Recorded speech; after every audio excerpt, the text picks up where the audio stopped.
This program features live coverage of an African safari and may include animal kills and carcasses. Viewer discretion is advised.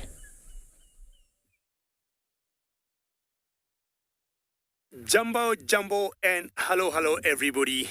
A very warm welcome to our afternoon safari. We are in the Masai Mara of Kenya, and we got a beautiful herd of elephants. My name is David. Welcome aboard to your very own safari, live from the African bush.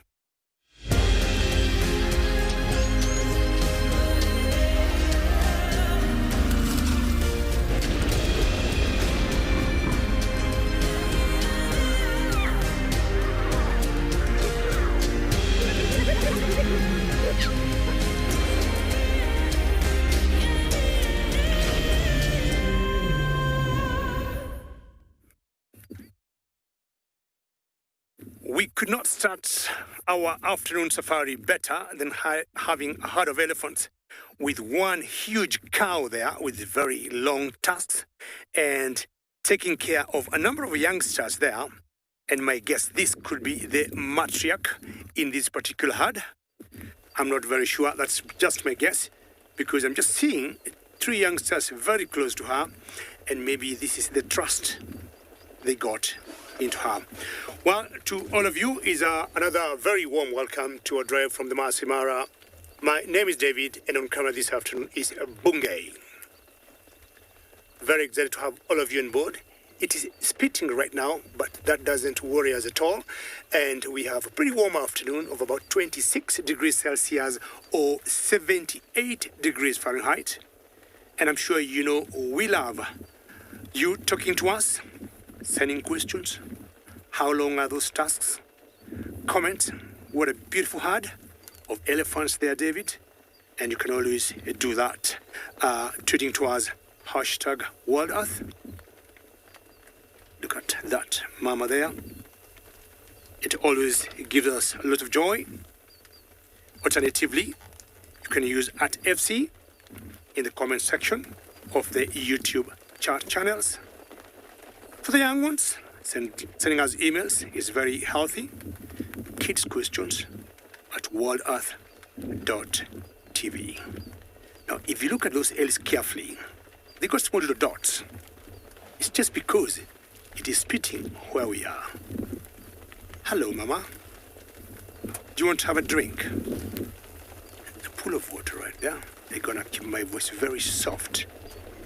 And this is a very good way to start our drive. Not sure what she wants to do. She'll just stay our ground. And this is what I call a flying start. She's sniffing us. We are quiet. She's comfortable. And she's very close to us. Could be less than 3 meters away. It could not be better. The whole idea is to keep you ground. Be quiet. This another herd or a few other elephants following who I guess now could be the matriarch. She just passed behind the car. And there's one here, not sure. It's gonna come drink or gonna follow the matriarch in the water. It could not be better. And this is safari this afternoon. I hope this will bring us good omen of beautiful sighting, great experiences. It's another female coming through there. We'll have a drink. Excellent. Walking through the water. See how big they are. Splashing. Maybe she is not thirsty. Got the youngster on the other side. Good afternoon. She makes her way. Very good job, Bungay, to capture all these images. The youngster ears out and just passed. It couldn't be better than this. as we keep enjoying the drops as it continues to spit.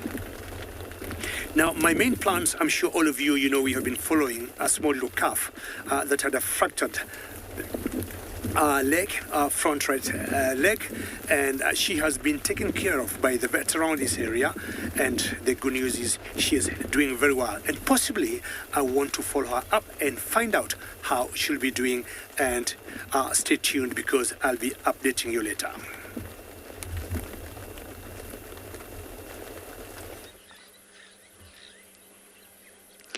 Good afternoon, everyone, and welcome to a very hot afternoon here in Djuma Private Game Reserve. It's not the Mara, but we do have a herd of zebra and giraffe in front of us right now, which is really wonderful. We've got some giraffe calves and some zebra foals. My name is Lauren, and I do have BK on camera today, and the sun is right behind BK's head, which is wonderful, and it's really, really hot. So I can imagine all of these animals here keep going into the shade and then reappearing again, and then popping into the shade and then once again reappearing. This is an effort to, of course, help them cool down. It's 27 degrees Celsius and 81 degrees Fahrenheit. I love seeing mixed groups of herbivores. They know they're absolutely no threat to one another. They can benefit one another by looking around for predators, and there's something remarkably lovely about it. But I think this is the same herd of zebra that we keep seeing. They're very, very dependent on water, but they can move as long as they're close to water. It doesn't matter where they are. They're not territorial, and they normally don't travel more than 10 kilometers away from a water point. But they're incredibly fussy drinkers, can you believe it? They won't just drink any water. It must be clean water. And if it's not clean enough for them, what you can find zebras doing sometimes is scraping a hole next to the dam, just like elephants do with their trunk, and allowing for clean water to filter through, which is also quite remarkable for a herbivore. And the reliance on water is the main driving force for zebra movements, and in some parts of Africa, zebra migrating. They're not territorial at all. Their main focus is to always be close to water, because of their very unique digestive system.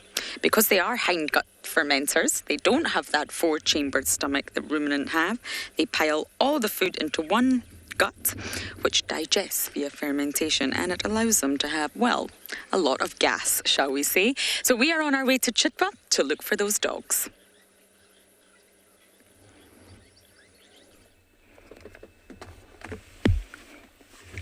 Jumbo, and welcome to the other side of Masai Mara.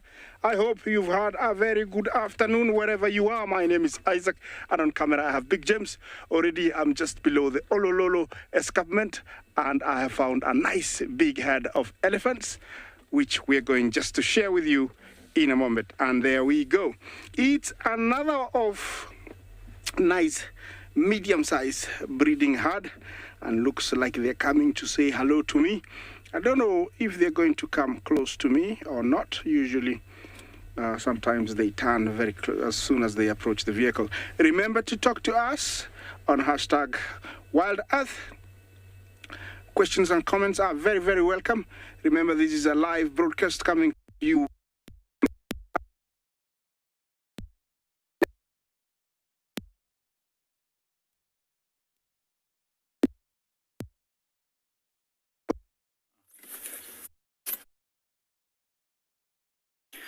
There's a lovely group of elephant bulls all feeding around in a circle on a big branch. They actually broke off of a weeping boerbean tree a little bit earlier, all feeding on the bark and the fresh new leaves that are growing on this fine and warm spring day, I suppose you'd call it. Hi, I'm Mike. Behind the camera is Odie, and you've joined it here at Pridelands Eco Training Conservancy. And it's an absolutely spectacular afternoon. Nice and hot. All these elephants did come to the waterhole a little earlier. They finished drinking, and now they're having a bit of a snack on some of these new shoots.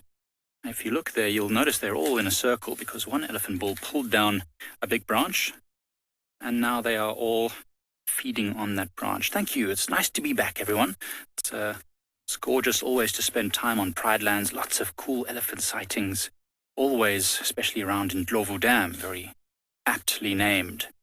You can see here, you can see these elephants are really, really smashing up all those branches. So a lot of those small leaves that you see look purple and red in color, but they're actually fresh growth. A lot of these trees have red leaves to start with to try and deter overfeeding. Rosalind, that's a good question, and it varies. It really varies depending on how much food there is to find, how much water there is, how much shelter, and how much elephants are in the area. They'll come together or they'll separate into smaller family groups. But on this area that we're in right now, Pride Lands, we've been noticing herds of around about 20 each. 4 or 5 adult females, some adult females and their offspring, often attended to by a number of males. So maybe 15 animals in the core herd and then, a bunch of males that are following. These are all males that we see here, Rosalind. So this is not part of any particular breeding herd of females and offspring. These are males that are just wandering through the area. They have a home range, and right now, because of all the water and the green veg around the dams here on Pride Lands, they seem to be sticking around, which is great. Taylor was telling me that elephants have been a bit scared the last couple of years that they've come to welcome me back. That's very, very nice. And there's a lot of low rumbling happening. I don't know if you can hear it. It's very low. It's frustrating. There's a lot of communication happening. We did mention, OD and I, that we're probably just going to stick around the dam this afternoon, because I suspect these elephants, once they're fed for a few hours on some of this dry bush and very warm wind blowing, they're probably going to go back and splash around in the mud just before evening time. So we're not going to head too far. So you can see those are actually flowers that you can see there. They're not quite open just yet. They almost look like berries. And the weeping boerbean is known as a weeping boerbean because these flowers have a copious, which is also very sweet and sticky. So not only insects and birds, but also elephants probably getting a little sugary goodness from these boerbean flowers. It's an absolutely wonderful snack.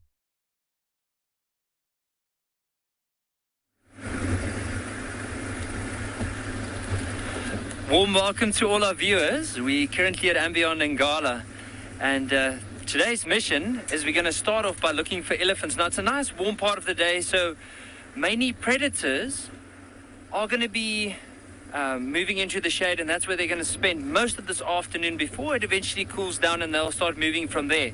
But in the meantime, animals like giraffe, maybe some of the more common things like zebra, wildebeest, and even those elephants or buffalo will be going down to water to drink. So we've checked already at waterhole, didn't see anything. We're going to head down towards the Timbavati River, and there are some spots where the elephants have started digging for some water. And maybe, who knows, we could be very lucky. As soon as it starts cooling down, we'll focus on leopard this afternoon. Maybe see if we can get that young male leopard that we saw or on some of our drives. So that's going to be the plan for this afternoon, and hopefully we'll be able to see it. Now, with leopard, as Mike was mentioning, those weeping boerbeans, maybe there's a good chance with some of the big trees like those, like the jackalberries, the Ngala trees, maybe even some of the weeping boerbeans, there's a chance that we could look for leopard up in those trees, especially on warm days. They'll go up into the tree, lie down where there's a nice breeze blowing to cool themselves down. Also, there's no insects or anything, or not as many as on the ground, so that's why they'll prefer up in the trees. So let's see. The river's not too far. We're actually getting quite close to it now. And we'll just kind of have to see what we can get. But exciting. It's an exciting afternoon.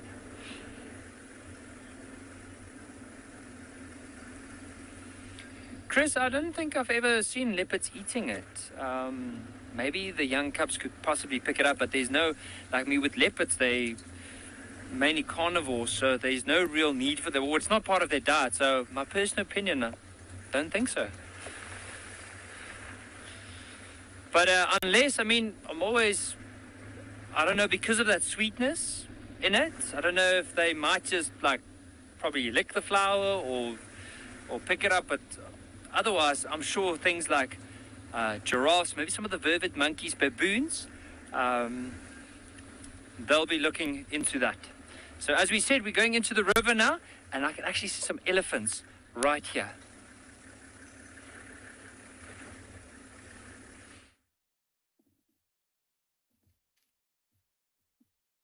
So we're still sitting with that group of elephant bulls. We were just pointing out, Odie and I, we looked through the binoculars, and you can really see those red pods. Of course, the elephant's now ripped that whole branch, but you can see those red, dark purpley sort of pods. Those are not fruits. I thought they were fruits, or they might be like the weeping boerbean fruit. It looks a bit like grapes. Those are the flowers, right, of the weeping boerbean, and they are filled with nectar. They're little nectar pods almost. And of course, once those are pollinated and they turn into fruits and they fall down, they'll create new weeping boerbeans. But the elephants are feeding them at the moment because they are very sugary. And we were just talking about never parking your vehicle underneath a boerbean in this time of year because all the nectar drips down and gets very, very sticky. That's why it's called a weeping boerbean. This elephant's having a little twisting on his trunk there, trying to unstick himself. Randy, I think there are definitely plants that animals eat when they're feeling sick, medicinal plants. So I don't know if a weeping boerbean has any medicinal properties for elephants specifically. I know many plants human beings have used in the past. But I know, for example, we see often animals eating tamboti, which is a very toxic plant, and they often eat it, and we suspect that they might do so when their stomach is starting to get lots of parasites, because the very toxic nature of the tamboti might kill the parasites and then help the animal to purge its stomach. So I'm almost 100% sure. And we've also seen a lot of, this elephant's just having a bit of a scratch behind its ear right now, which is very interesting. We've also seen a lot of giraffes rubbing their bodies, and zebras in fact, on a plant called a cork bush, which is very well known for having anti-tick properties. It's got this chemical called rotenone on it, which is chasing away ticks. When you rub it on your skin, it's very powdery. Rub it on your skin and the ticks tend to not want to stick on you. So I think when they get lots of parasites on their skin, giraffes and zebras will go and rub against the cork bush because I think they know that it helps them. Interesting. I wonder if they smell it or if it's just an instinct, or how exactly do they figure out these medicinal properties? I suppose it's like anything. Human beings have been discovering medicinal plants for thousands of years, and I suppose it's just trial and error, isn't it? As you can see here, elephants, lots of bulls, all just moving around from tree to tree, finding whatever's nutritious.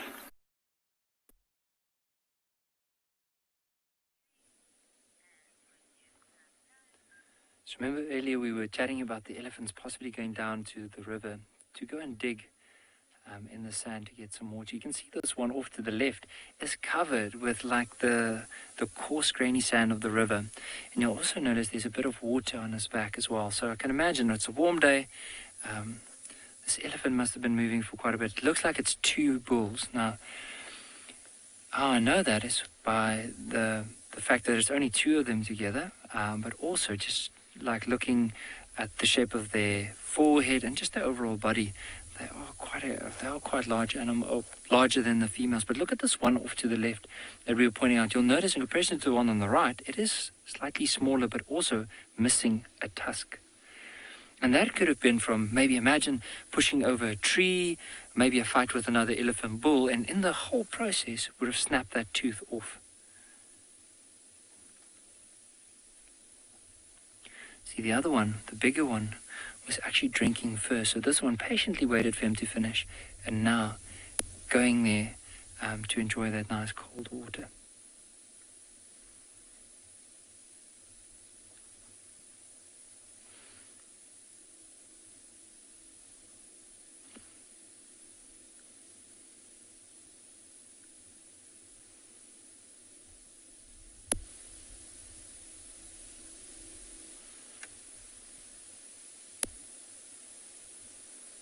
See what he's doing? He's basically trying to reach with the trunk right in the center there, because that's mainly where all the water would sieve through. But looks like he's playing more than anything. Maybe there's a bit of sand in the water. Maybe it's a bit muddy water. And now he's just trying to suck all of that up and blow it out to try and get to the fresher bits.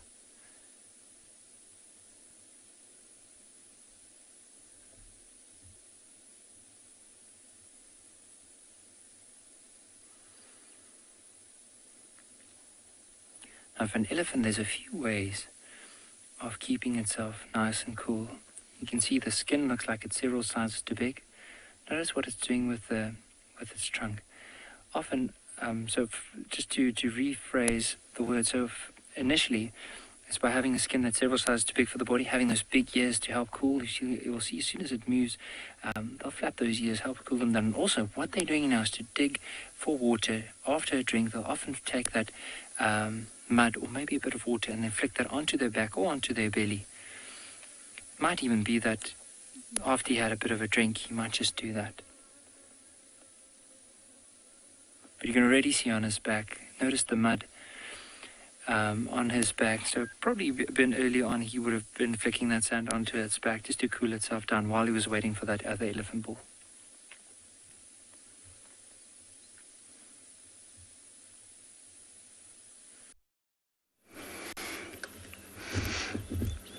We were actually just admiring the gorgeous tawny eagle that I found yesterday, but it decided not to cooperate. So we're at Chitwa Dam, getting ready to look for the dogs, and there's a separate herd of zebra. I think they're toying with the idea of coming to drink, but they're very nervous here. And the wind's picking up, which is good for us because it's so hot, but it also makes herbivores like zebras slightly more nervous. And I mentioned earlier that zebras are hindgut fermenters, so this is different from being the four-chambered stomach of ruminants. And they're said to be only 2/3 as efficient, but twice as faster. So it's sort of quantity over quality for zebras. So they can process, if you like, twice as much food as a ruminant in any time frame. But they're not as efficient, which means they won't get as much nutrients from their food as a ruminant will.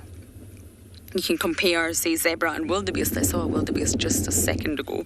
So a zebra, when it comes to digestion, is only 2/3 as efficient as a wildebeest at extracting protein from its food.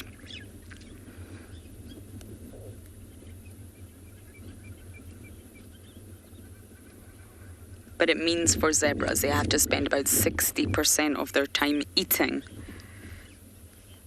Sonia, you're asking, who are the zebra's friends? Really, not many animals. They will only interact within their own kind, so zebras will interact with only zebras. But when it comes to herbivores, you'll generally find lots of grazers all grazing together. Wildebeest, zebra, impala when they're grazing. Even the giraffe earlier was browsing, but they were staying in the same area. They're not a threat to one another. There's no sort of aggression between the species, and therefore they will co-inhabit the same space at the one time, if you like. But as for get along with, I'm not entirely sure they get along with any other species, not even their own. BK and I were just chatting about how one of the worst there's some warthogs too. There you go. They're also grazing next to the warthogs. Everybody's in a perfect line. Yeah, BK and I were chatting about how one of the worst sightings and the worst fights I've ever witnessed between members of the same species was zebra. And it was with Mr. Brent Leo Smith. And it was just very upsetting. It was really horrible to watch. Zebras can be incredibly aggressive.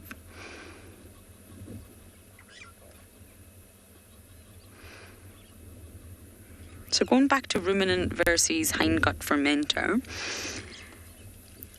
in zebras, the breakdown of the rumen itself is much less thorough, but it's quicker. And therefore, the sort of throughput of a zebra is anywhere between 30 to 45 hours. But the throughput for the likes of a wildebeest is about 70 to 100 hours. So they're just quicker at digesting. Sonia, there you go. That answers your question. I think zebras get along with warthogs. I think they're all having a lovely afternoon tea party at Chitwa Dam.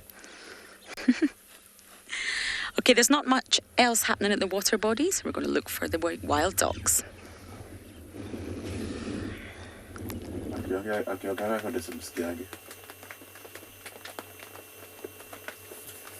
Good luck, Lauren, with the wild dogs, and hopefully those wild dogs, if you see them, they don't catch the warthog just sitting there. Now, I have found myself a lioness here, which was looking at some warthogs just a few minutes ago, and he is not alone. I guess the two sisters or the two lionesses here, and they belong to the River Pride. Now it is spitting here in the Masai Mara, so we had to bring the canvas or the covers or the rain covers of the vehicle down. Hopefully you can hear the drops from the roof of the car. Very good. I'm happy you can hear the rains cast in the final control tells me. But that is not going to stop us from bringing you these beautiful experiences or sceneries. What a beautiful sighting to see her. I mean, many lions, we have seen them out in the open even when it's raining heavily. And she may remain where she is as the rains continue, unless she has cubs, which maybe are not sheltered nicely. She may want to go and find out how they are, or just put them in the right place. And very nice to hear you love the sound of the rain. I was saying the other day, my best time in the Masai Mara is during the rainy season. Until maybe I get stuck like last week. Any other time, the rains to me mean so many good things. The rain give me so much positive energy, so much food for all the animals. Everything is green. The lions also enjoy getting lots of prey. The birds are happy. And this one lioness plus the sister, are you want to rise and shine? No. Regardless of the rains, as I was saying before, she may continue staying there, even on a very heavy downpour, if, say, she doesn't have any cubs anywhere. Rain, even for an hour, 2 hours, same position. Once the rain stops, she's going to rise, shake the whole body, and get, rid of excess water and move on doing her business. Well, I'll move on. As I said earlier, my plan is to find out how that calf is and possibly see if I'm going to see her today.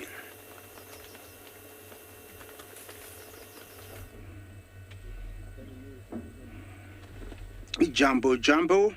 After the elephant, now I have the Cape Buffalo, and this is one massive breeding herd. None of these buffaloes I've shared with you before, because this is a very big breeding herd, about 200 plus. What a beautiful sight. I hope you are enjoying this kind of sight, because it's one of a kind. You don't always get to see these numbers live on your television. This is happening now in the Mara Triangle. This is a breeding herd of Cape Buffalo, one of our largest grazers. Where there is abundance of grass, you'll always find it. They don't migrate, they are residents, and herds here in the Mara can get up to 800 plus, but 200 is quite common. Beautiful sight of the cattle egrets retiring, maybe heading towards their roosting tree. You can tell that most of these buffaloes are headed off to the left. Maybe they're heading towards where they can find water, because they are water dependents. They need to drink almost every day. Yeah, it's funny how their ears are positioned underneath their horns. It's one adaptation. Yes, not all animals have got ears below their horns. Yes, it is a huge herd, and James will be sharing with you so that you can see the amount of numbers. These two guys looks like they're competing on who's gonna chew faster. Yeah, very much like a cow, they chew so. Those are two bulls. Yeah, they're two, these guys are grazers, so they're always eating grass, and they don't have any molars or incisors on top, only at the bottom, so they're always grinding, very much like a cow. Look at that sight. Those are cattle egrets, and they're taking full advantage of the last light and the last light of the day. From what is being spooked by the buffaloes, they're eating. Others are getting the warmth from the buffaloes, and also enjoying the ride from the back of the buffaloes. Yeah, I can get, these guys are quite busy getting as much as possible.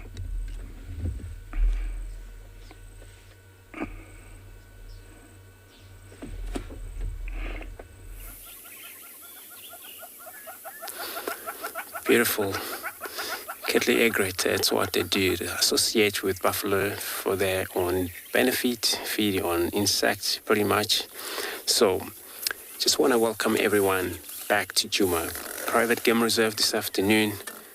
And my name's Andrew, behind the camera, that's Theo. So looking at the buffalo right on a distance, which I think they just had a drink, but now they settling away from the water hole. Of course, indeed. So the temperature for the day, 27 degrees, 81 Fahrenheit, but still it's warm, it's hot. But to see this kind of bovine and type of animal, which is buffalo most, visit the water hole during that hot day, and then now they're finished, drinked, and looks like they're gonna just move. You know, that's what exactly I was thinking about. It's a good idea that, if they're gonna, because it looks like they get in yesterday, and then just been in this property for, since yesterday and today, which we believe they might actually maybe attract lions back in this property again. That would be so awesome, watch buffalo and lions hunting buffalo. So this is actually what I think it's going to be the best for us to benefit from this buffalo being back here again.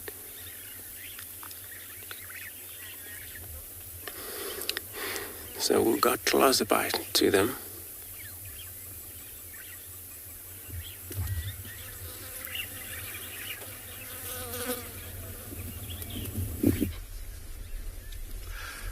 Good afternoon, everyone.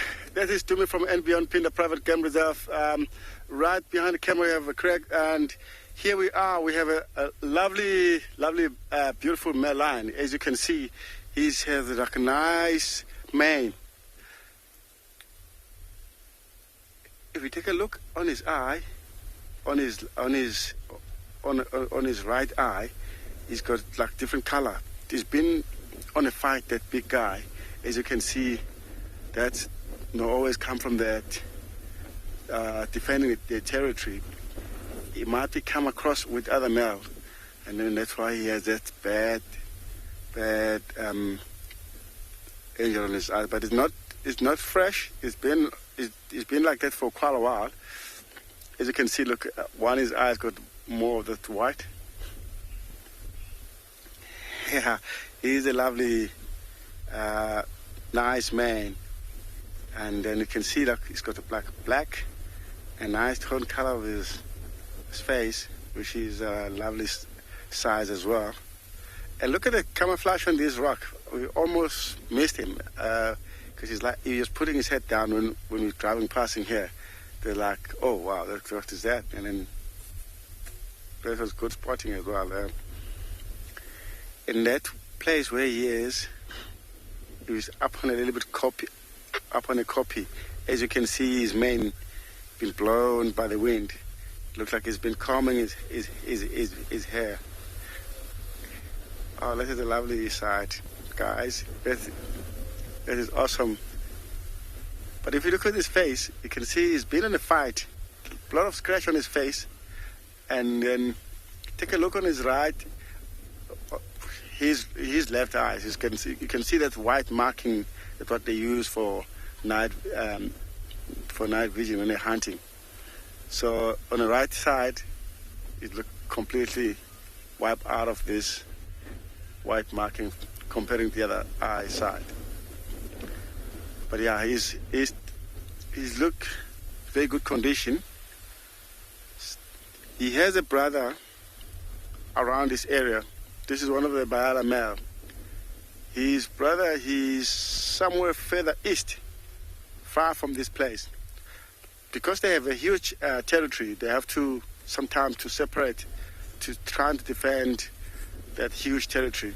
Him and his brother, sometimes they meet and hang around by maybe like a couple of days, maybe 1 or 2, 3 days, and then they separate again. Because in this area, there is another male. He's all by himself.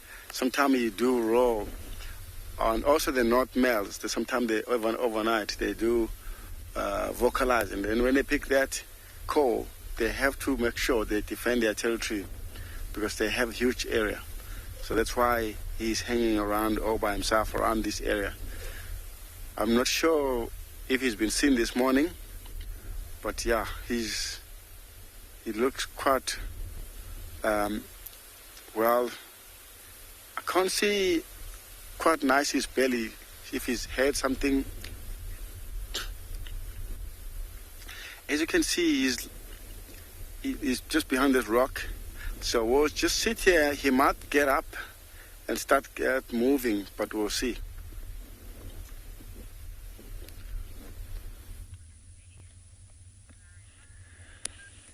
So we're having a look at another elephant. So this is a different one from the two that we saw earlier on, and it was feeding off to the side and now headed straight down towards the river. Now, I wonder, like the ones we saw earlier on, if this one is also going to probably find a spot to drink some water. You can see there's a few reeds around there, and there's also some rocks. So maybe underneath, because of the rocks, there'll be a bit of water that could have settled on top of those rocks. I'm not too sure. It might be just moving through the riverbed. But I'm just thinking, if I'm an elephant bull that size and I've fed for quite a bit of the day, and as well as if it's warm, the chances are I want to go down to water for a drink. You can see there's a few scuffle marks around where he is now. Who knows? Maybe it could be there. It looks like he might even be smelling the ground.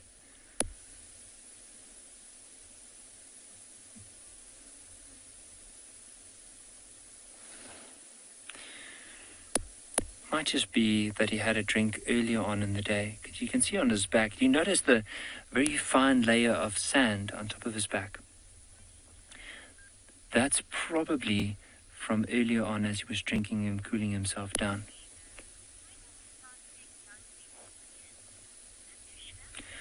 Anushka, it should be probably in the next month or so we'll start seeing them. So normally they come out in the summertime, and I mean, or in spring, and like late spring into early summer, and we should be seeing them pretty soon. At the moment, we haven't seen a lot, or we haven't seen any, but hopefully in the next little while we'll start seeing them. So normally we do see them for almost 6-7 months of the year. But you can see this one is moving. There's quite a lot of lush green vegetation along the banks of this river, and so it might just be that he's moving to the side and he'll find some lush green trees to feed on as he carries on, maybe later on back towards more water. But just look at the size of those trees in comparison to that elephant. I mean, that's a tall elephant.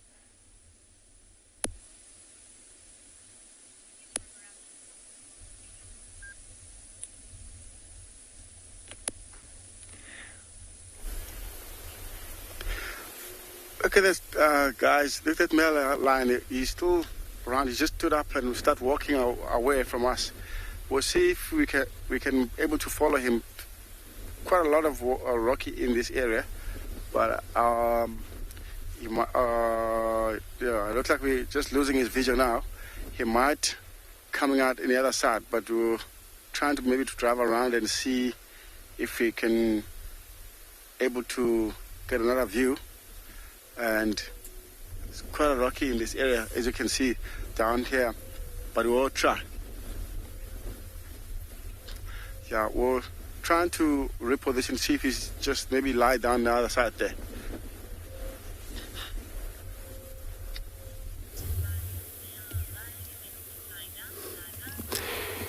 Beautiful. It's such amazing, lions. Isn't that beautiful to actually follow lions on their move? Now what we come across in this Gari Dam, not far from where we just saw a lot of a buffalo move off, and giraffe trying to make their way to this waterhole to drink. Looks like all of them are males here, male giraffe, which is, it's normal for giraffe to do this. Got a whole bunch of male together. They're not territorial. So, but they respect whoever is the dominant here. Definitely they have to respect that. And for such many males like this. You're just going to see when they come out drink here. You're able to notice all different color-looking animals. Some are darker, some are lighter, some are slightly pale. So that is something to do with a gene pool, and found maybe the father or mother was pretty dark. But it's going to be really beautiful reflection in there. Already two of them arrive into this water hole. You see how they do it. Anyway, it's good that they... Right. Listen to the sound of these birch-hole starling, old birch-hole starling that make sound here. This one's got a little bit of a, not a lunch, but it's quite a few birds are searching around here for food, but they're all chasing one another. And this is what you're hearing right now. In the far distance, you could hear also hornbill. But let's just take a moment of silence and watch this giraffe, how they make it down to this water hole, and also listen to the sound.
A lot of oxpeckers in this one.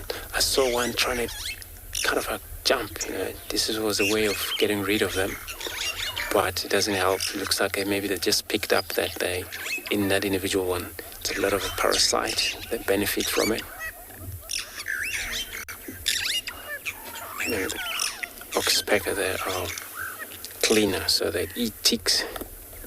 But also what it will do on an animal those that have wound, they can even open the wound bigger by pecking on that red flesh. Look at this beautiful bull. Look at his head. So this is how I just arrive in this area and know exactly this is all a bunch of male looking at their head. And you're able to see they're all bolted up. It's all patch of white right at the top. Instead of a paintbrush hair growing in there, it's a bolt. It's white showing it up in there. So what they're doing right now, they are observing around here for safety. And we will wait here. They will eventually come down to drink for us.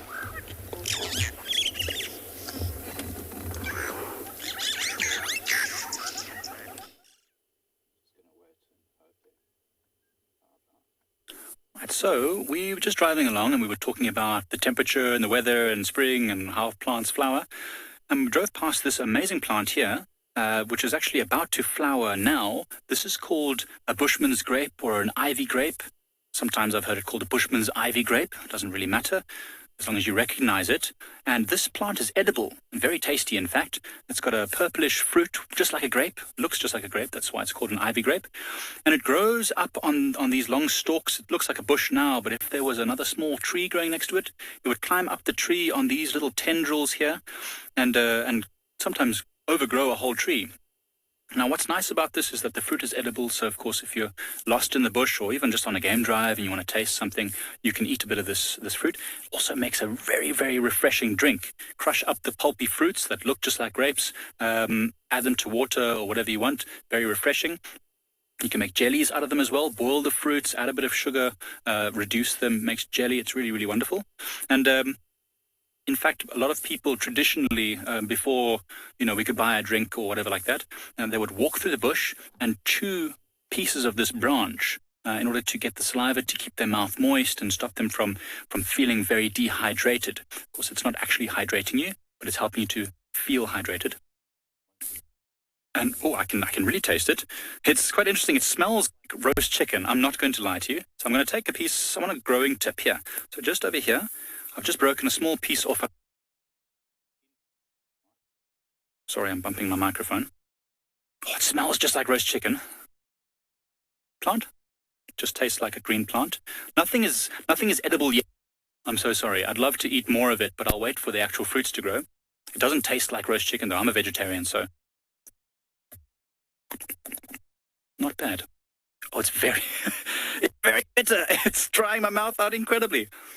I guess the plant itself is not the part which you're supposed to eat. Or not at this time of year.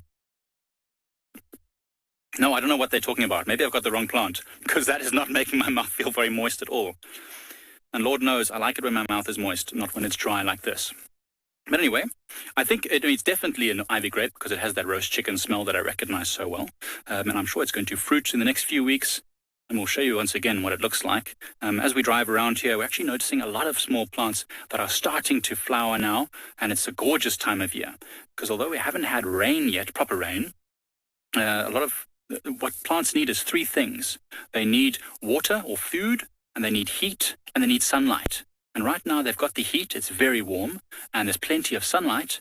And so all they need is the right amount of water, which some of these plants are getting, because under the ground here, we're close to some dams and drainage lines, and they are starting to suck up that water and the nutrients and start to produce these flowers. And so I'm sure we're going to start seeing a lot of flowering plants. We already see lots of the knob thorns are starting to flower. So this is just the next step. Hopefully we're going to find a lot more. What's that? All right, cool. So what we're going to do is probably continue driving down here and see what else we can find. And then see what else is around.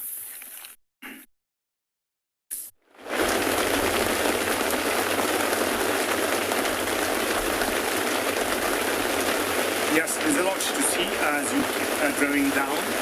And sometimes we usually say a tower of giraffes that is now getting a beating and getting what I'd call a tower of rain. Luckily, I have a very bright cameraman here, called Bungei, who have devised a very small window through the rain covers, and he has put his camera lens there for us just to view that great sighting, giraffes in the rain.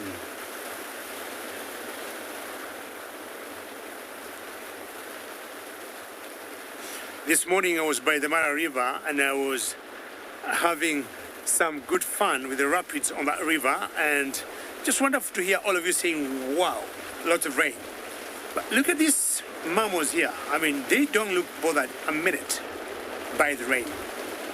Of course they are, because they're not doing what they should be doing. But just look at them, ruminating, chewing cud, very synchronized. Maybe not. Did you hear me? Come on, keep chewing. But what they have done, unlike the lionesses we saw before in the open, in the savannah, which did not care much about the rain, these giraffes have taken advantage of these magic nguare trees to shelter themselves a little bit. And it's quite a big herd of giraffes here. 1, 2, 3, 4, 5 that I can count now, but I would want to believe there could be more. At least they're not getting big beating from the rain because they have the tree canopy above their heads.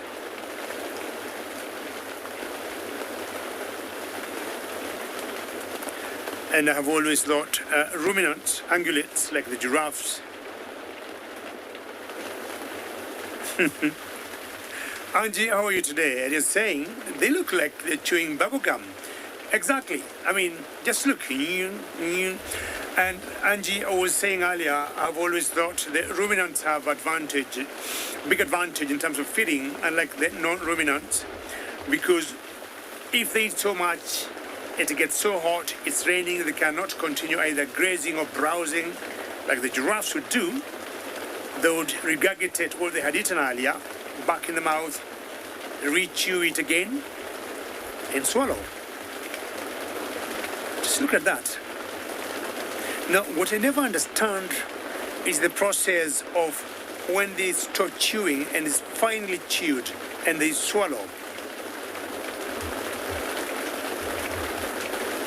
Lisa, any animals that don't like rain? I would say cats may not.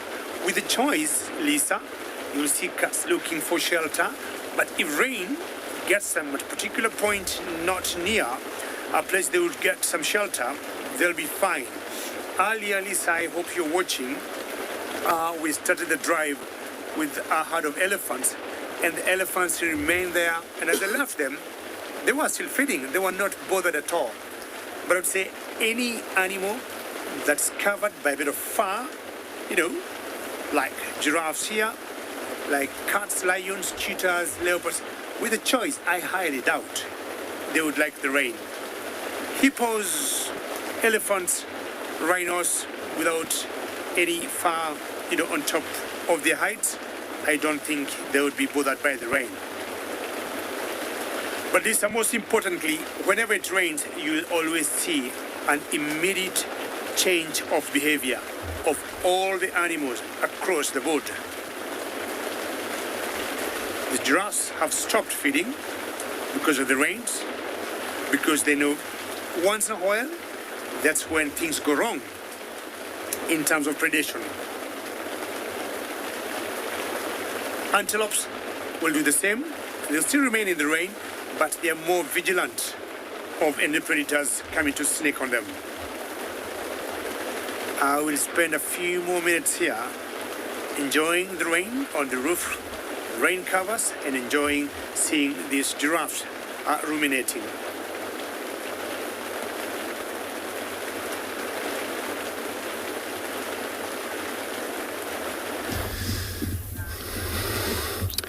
Beautiful, the rain with the animals, watching animals under the roof, that's a very good thing.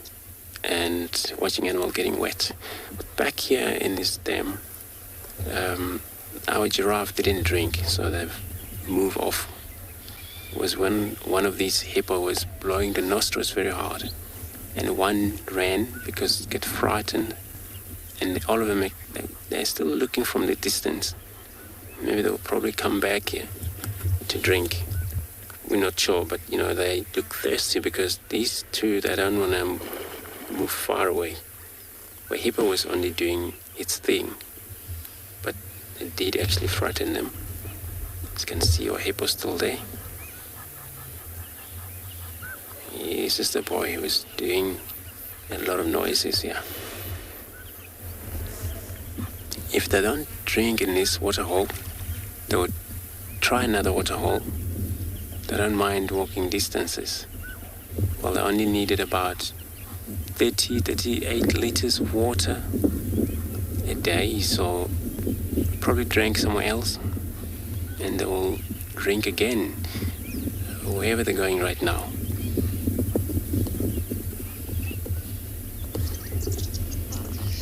But for them, forage like this is so important. Looks like they're always downwind. When a downwind, it's all about, that's a dap chick, or a grape, little bird. Look, it's how it dives up, down. It's gone. Submit very quickly and come out there. This is how they would do it. It's really beautiful. Now they come out. Gone. There. It's on its search for food. Little fishes.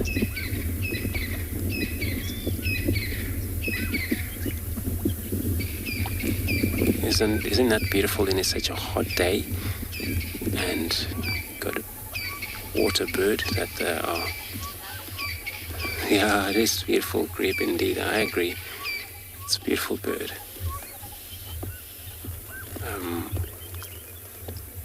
Now our hippo's probably gone down. It's going to come out. It's going to come up. No, just little ears and the nostrils sticking up there. So these three giraffes looks like they haven't disappeared. Far away, these two, they're still looking back to the dam here. And they now decided we gotta get out of here, keep up with all our brothers.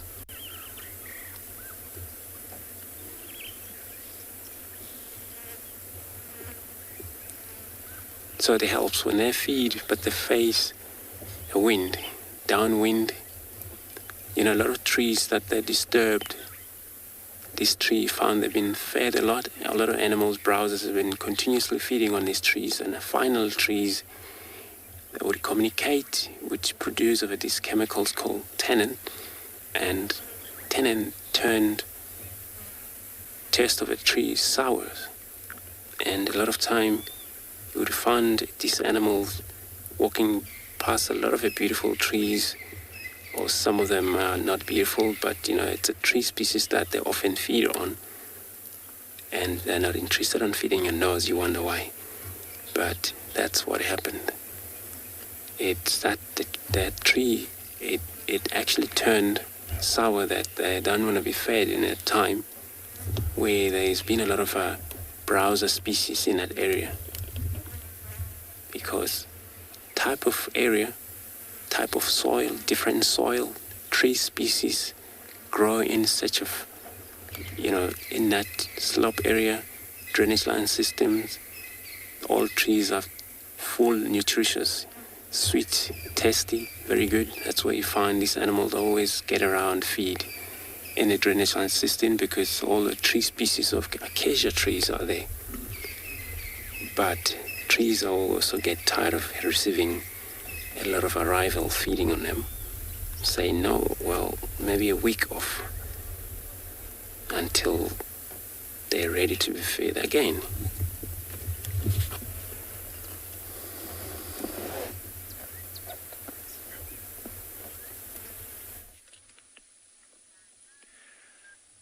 So how lucky are we? We were able to find this young male leopard again. But because it's been such a warm day, he hasn't moved too far from where we last saw him this morning.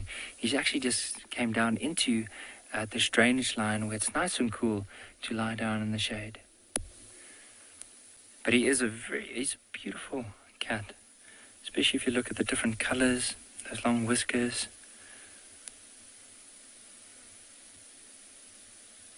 And even look at the color of the eyes with the sunlight on it, these yellowish color eyes.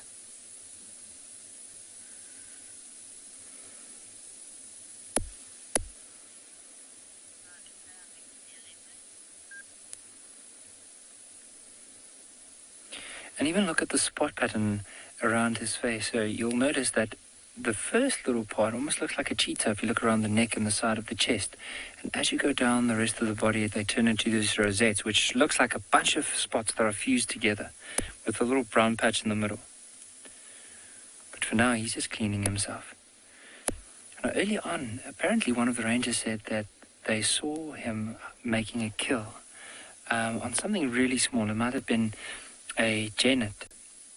And it could be that he's just cleaning himself now, because he's been lying down in the shade for quite a bit before he eventually moves on. But it doesn't look like he's in any rush. So for now, we're going to just enjoy him like this and just spend some time and see what he might be up to for this afternoon. Look at the size of those teeth. I mean, this leopard is roughly around 1.5 years, maybe a little bit more. And look at the size of those teeth and also the size of him.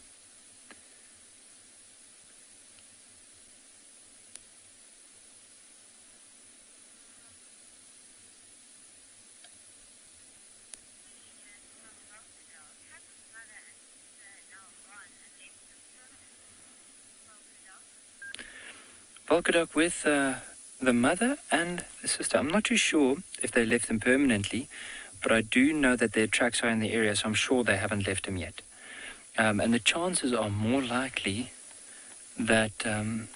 I just want to have a look. Looks like there might be something behind us. Don't know if it's a hyena. It looks like there might be a hyena. Let's see how he's going to interact. Because I don't know if he knows this hyena is around here. But I have seen the mother and the sister's tracks around, so I'm sure they haven't... he hasn't been... or they haven't left him yet. But also, I'm sure he'll probably stay around as long as he possibly can, until another male pushes him out of the area. Now, let's try and see if we can see this hyena. Now, it is hard, as I mentioned earlier on. Okay, wait, it's coming back, so let's keep our focus on him, because he's just spotted the hyena now. Look at him. You can see he's not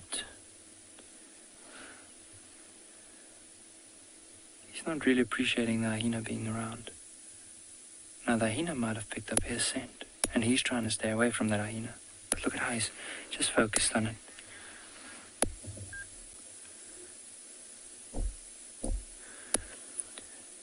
Alright, the hyena is coming down. So let's stay on this leopard, because the chances are like more, there's more better chance that something that this leopard might move rather than this hyena, because the hyena is going moving straight towards him.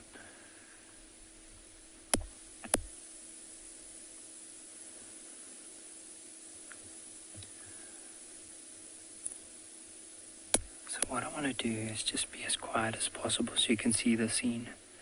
So look to the right now. There's the hyena and the leopard off here on the left.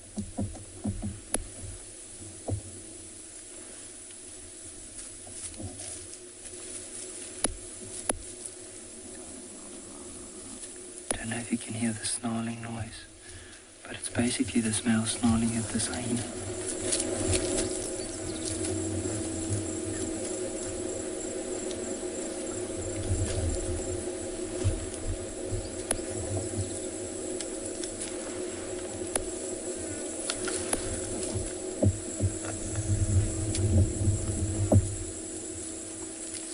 And this hyena is not too fast, but the leopard, look at him snarling. You'll see his whiskers, look at his ears.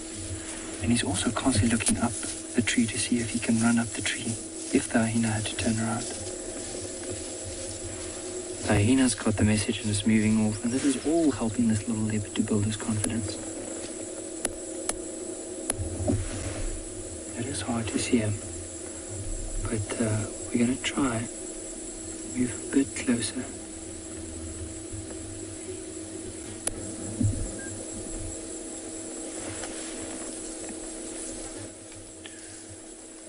Now, just to show you where this hyena is, so it's moving. We might not be able to get another glimpse of it, but it's just on the side over here. Remember we said earlier on, this leopard made possibly, or the ranger said that they'd made a kill on something small.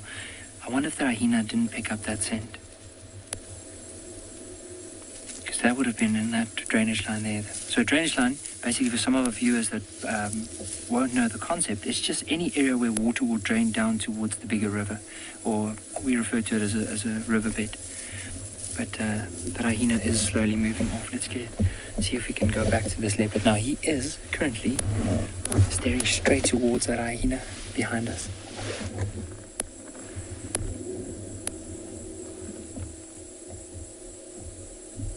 We're going to try and find him again. He's so hard to spot. So basically right there, you can see there's some movement. Right, like how hard is that? I mean, other than the ears moving.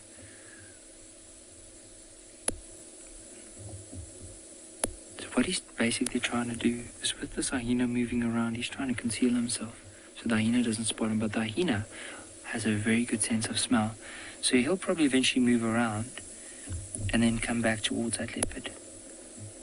For the time being, it's just gone and lied down behind us.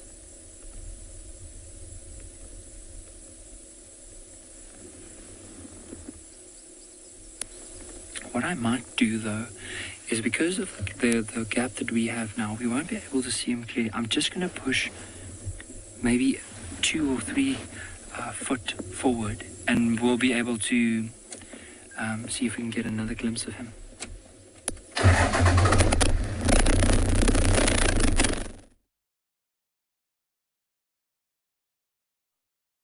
So we've stopped here because actually I've tried to do a segment here before and we weren't able to, but I wanted to talk about it for a long time. We've got a soapstone rock here. As you can see, nice rock, silvery on the edges there, and that's how we know it's soapstone, because it's been worn down by animals moving over it and by dust and all sorts of things. And in the middle here, there's this very uniform round patch. And I always wondered, why is there soapstone that's been carved into bowls like this? Obviously, a human has done it in the past. Can be hundreds of years old, maybe thousands. I don't know if it's that old. But it's soft. It's a soft rock. I mean, you'll see if I scrape it here, you know soapstone. If you've seen me carve my soapstone elephant before, you can see it flakes off very easily. And so this rock is not good enough to use as a grindstone for things like corn or maize. You know, it's going to get involved in this in the stuff that you're grinding. So then I discussed with a friend of mine who also works at a reserve not far from here. What would these have been used for? And what we came up with, he's also spoken to a few people from the Shangaan community and he's spoken to some historians. And they say that the people that lived here, even before the Shangaan people moved into this area, would have evaporated water from these pans that's very high in minerals and sodium. They would have evaporated water in these bowls to collect the salt, because of course salt is quite an important trading resource back in the old days, not just for food, but also for making food last longer, like drying meat and stuff, but also for preserving skins to make leather. Of course, it's part of the tanning process to remove the water from those skins so that they don't go rotten. So it's very interesting that there's a lot of them around here. This is the second soapstone bowl that I've found here on Pride Lands, and in the area around here, we've found dozens before, all sorts of different things. So you can actually see another one just behind here. I don't know if people here at some point in more recent times by someone. Oh, sorry, making a bit of noise there. Certainly very interesting.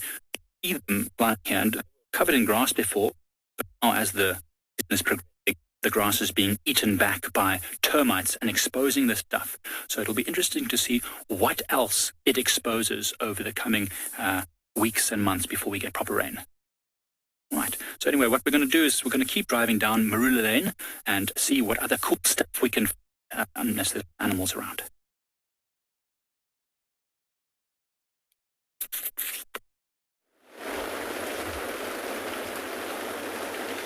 Well, the rains here continue, and I'll tell you, I think it was Lisa earlier who was asking me which animals fear the rain, and I remember telling her that elephants have no idea whether it rains or not. They'll continue doing what they love best. See the amount of rain we got now, the intensity have gotten higher, but this cow and her son are having all the fun you'd think of in the world. Mud bathing, feeding, drinking, twisting their tails, flapping their ears, not because it's cold, they're just having a ball. A little bit of a scratch here and there. It's a little paddle there that we've been playing, and this youngster here, which is a male, has been moving around in it. It's time to have a poo break. See the amount of rain, and look at the skin. When you see skins of elephants and you compare them when it rains and when they're dry, they look totally different, rather dark or blackish. And you see why I'm calling him a male. You can see it got genitalia out. That's the only way I could be able to say is a male at that age. It could be very difficult to tell whether it's a male or a female. And definitely, this is big fun for these elephants. Even for me, I said earlier, I enjoyed the rains in the Mara. And see, those tusks when I got here earlier, they were in the mud. And the one that is clean as they look on that cow now, she's very huge. And my guess is she could be pregnant. Look at the belly, because that calf belongs to the other cow. So this must be a very heavy female expecting a baby, I don't know when. Look at the size of her tusks, especially the right one. So to the elephants, whether it rains or not, they'll continue eating, they'll continue drinking. She's kind of getting water in her mouth and then just spitting it. Not sure exactly what she wants to do or what she's doing. I hope you can hear the rains from our rain covers.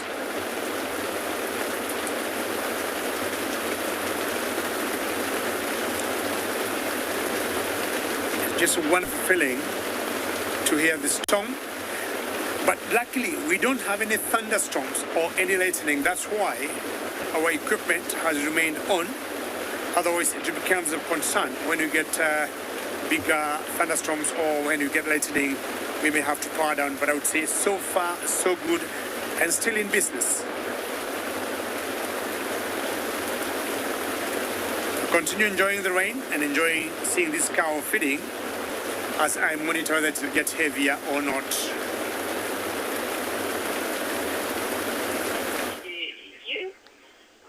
Live.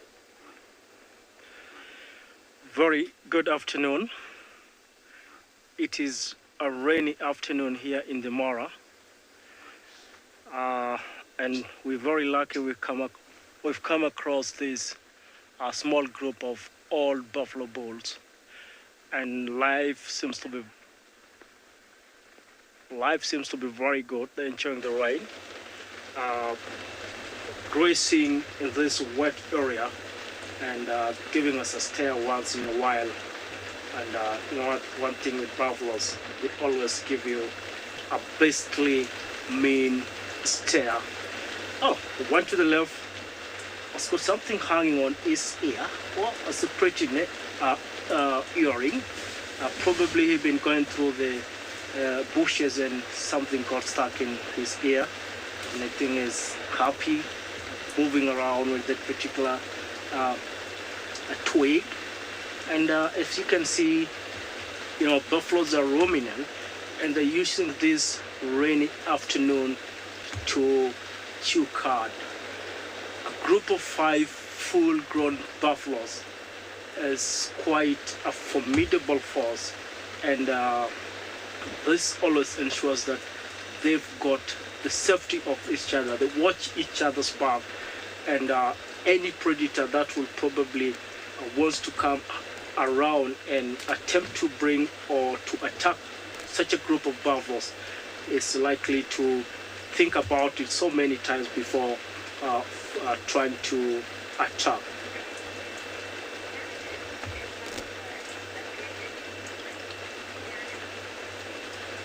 Janet, here in the Mara, the buffaloes tends to breed all year round, and this is mainly because there's always plenty of food, there's grass all year round, so they do not have a particular breeding season.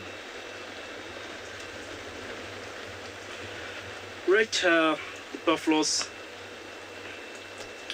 are looking at us at the moment. They're not really bothered with our presence here. You know, it's raining, so we rolled down our flaps. So I thought initially maybe our jeep will look like something strange to them, but I'm happy. They're really relaxed and they're going on with their business as usual.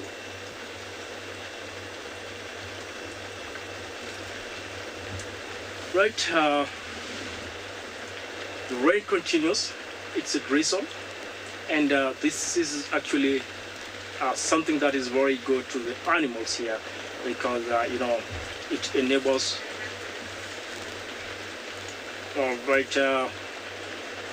gonna leave the buffaloes to just relax and enjoy the rain. They seem to be very happy here.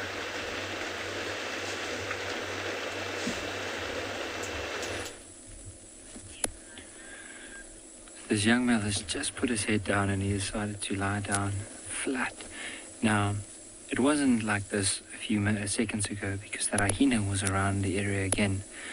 But the hyena didn't see him. This leopard was looking at the hyena for quite a while. But eventually, as it moved off down the riverbed, he relaxed a bit more and put his head down. Just look at his color in contrast with the light, the grass, and some of the branches in the back. He blends in so well. But what we definitely need to do here is spend some time and see where is he going to be going. And as like some of the viewers were asking about the mother and the sister, are they eventually going to come back into the area? We don't know. Maybe the mother went out to hunt, and eventually if she does make a kill, she'll come back and fetch him, or maybe come and fetch the daughter, and then take him or her towards the kill. But often what I have seen about young males like this is when they normally get to this age, at least for the next 2 years, they become these scavengers and they'll steal the kills off the females. It might be from different females, not even their mother, might even be from their sister. And they'll do anything they can possibly do in order to survive. And that's what happened to that Makoti male. Remember the one that we used to see that's slightly older than this one, and also bigger. And what he did is, or what he is starting to do is he's starting to chase the females off the kill, or actually following them until they eventually make a kill and then go and steal the kill. And they'll do that because they are bigger and more intimidating than the females, and so that's why they'll chase them off until they eventually take over their territory. But as they go along, he'll be looking out for little critters to hunt, like rodents, possibly if there's a scrub hare around, any bird. I have seen him stalking guinea fowl and francolins before, and then like some of the ranger mentioned, even something like a genet. So whatever he can, basically his size and smaller is what he'll be aiming to get until he gets more and more experience, and then from there on, the prey will become bigger and bigger. So what I've even heard is basically one of the biggest things that a leopard has ever dragged up. It might have changed. I mean, this is now going off data that I read a few years ago, is there was a male leopard that managed to pull a 90-kilogram giraffe into a tree. So that's what, close to 190 pounds of a giraffe into a tree. Just shows you that's dragging its own body weight plus that giraffe into a tree. I'm sure he'll probably be able to get very close to that when he is fully grown and he is a big, strong leopard.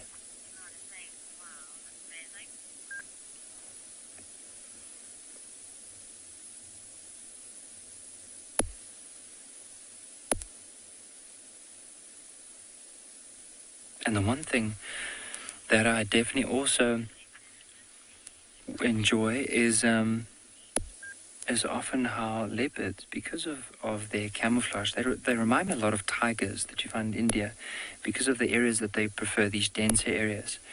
Now, DG, with leopard, they can, or this particular leopard, I think he'll probably weigh, would it be safe to say maybe 50, 60 kilograms, if not more? Now, a big, fully grown leopard can weigh up to 90 kilograms, some a bit more, some less, but that's probably the age you'll be looking at for a big, strong leopard. Now he, as I mentioned, if I'm just trying to picture him if I had to go and pick him up, which I would never try and do, but let's say if I had to do that in order to try and weigh him, that's probably around the 60 mark, I'll say.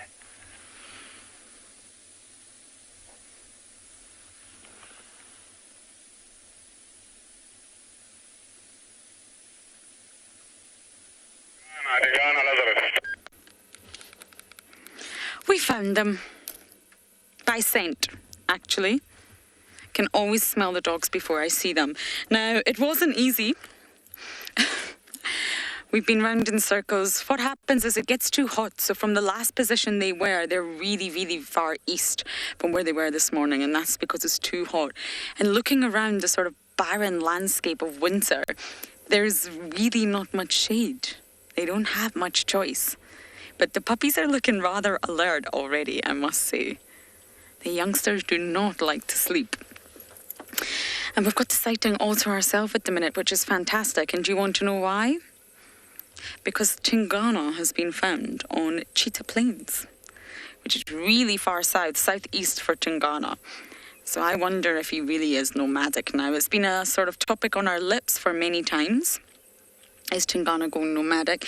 And it's really difficult for us to say because I don't see him anymore. We're no longer speaking, actually, but that's a different matter.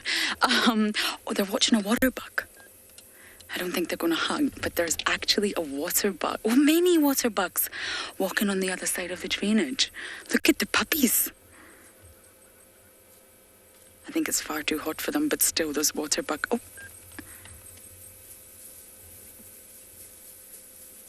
Puppies, I don't think you should be oh my goodness. They're about to chase the water bug.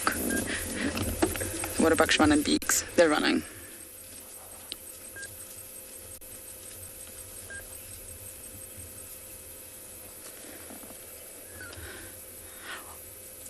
Oh my goodness, they really are alert.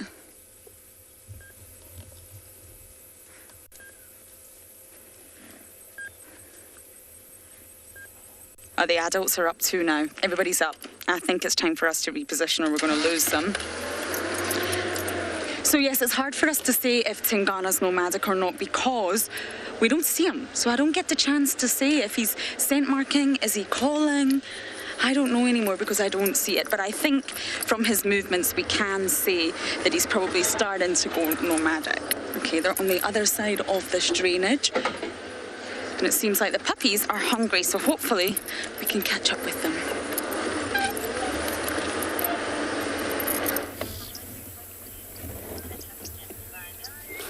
It's beautiful, you know, the dog when they run around, sign of probably they want to hunt, catch something for these puppies. And, you know, we're still, you know, having a look at these giraffe. And I waited here slightly longer than I thought because with a lot of animals that trying to come and drink in there. What I seen was a kuri also trying to come in, yala came in, impalas came in. But, you know, the minute that hippos blow the nostrils, everyone threatened. Now nobody.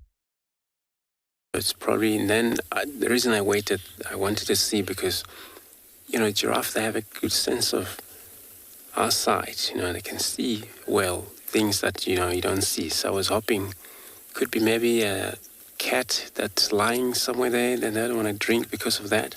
But no, it's probably finally we discovered that it truly was that noise from the hippo. Look at the background, the sky.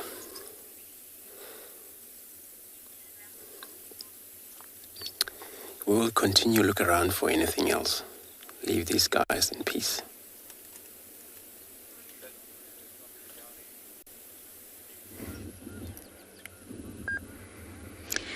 Now, the puppies are watching the water bug. The water bug are watching the puppies. But they're not big enough or strong enough or skilled enough to take an animal that size. But they're interested, they're alert. 2 of the adults got up. It's still very hot in the afternoon. I just wonder what they're going to do next.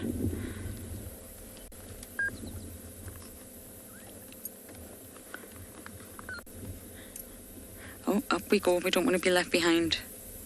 Look at those ears. Okay, let's drive a little bit closer. It's not too far away, but let's just see where they're going. As you know, wild dogs are 1, difficult to find, and 2, difficult to keep track of. So they're either going to go flat again. See, there's all the water buck looking at them.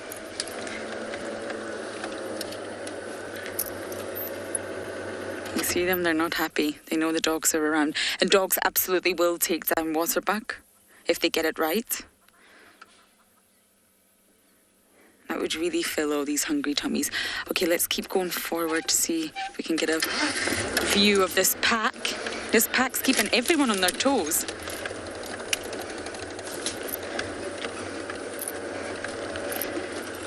This is about 3 or 4 days in a row that we've had them on drive, which is really, really good news. Here they are here.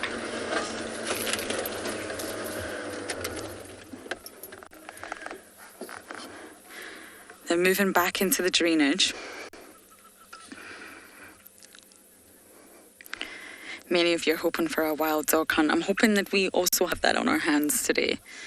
Yesterday we predicted that they would come to the dam and they just didn't come to the dam. It was rather disappointing. But if the puppies are already alert, and it is 4:30 in the afternoon, I think it won't be long before they get mobile. Really mobile and hungry. They're on the other side from the adults. They're setting up this termite mound in front of us.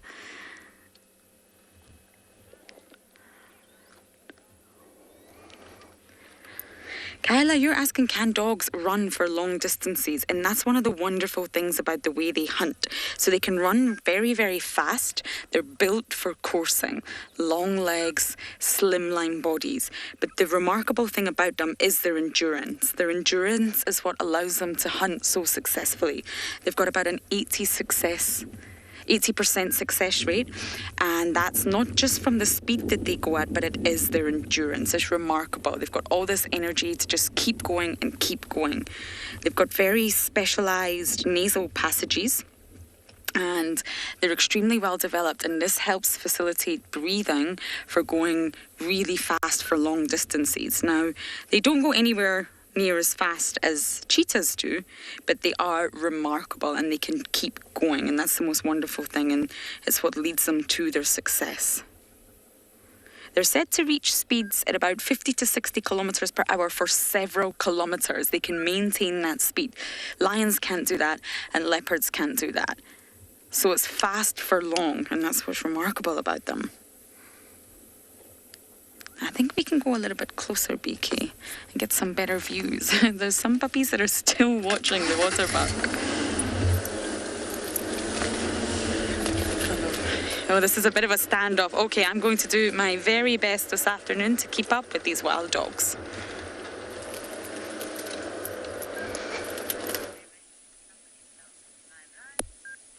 Yeah, often following wild dogs is quite a bit of a mission, because as soon as they start running, it's so hard to keep up with them. But on the other hand, it's not as hard keeping up with this leopard lying down at the moment. As you can see, we're just monitoring him, trying to see where he would go with it cooling down. Now, I haven't even seen his ear twitching, and that's very that's something that you don't often see. You'll see them lying down like that, but now and again you'll see the tail moving, maybe the ear twitching, but he's not moved. And it might be that he is in such a deep sleep. Oh, just as I said it, maybe there was a fly around his ear.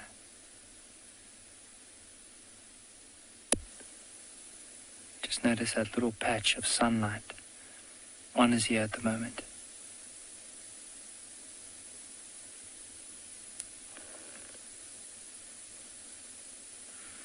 And you can also, notice, is that the whiskers, or is that the, I thought it was whiskers, but it looks like it's just grass. Oh, there you can see the whiskers through the grass.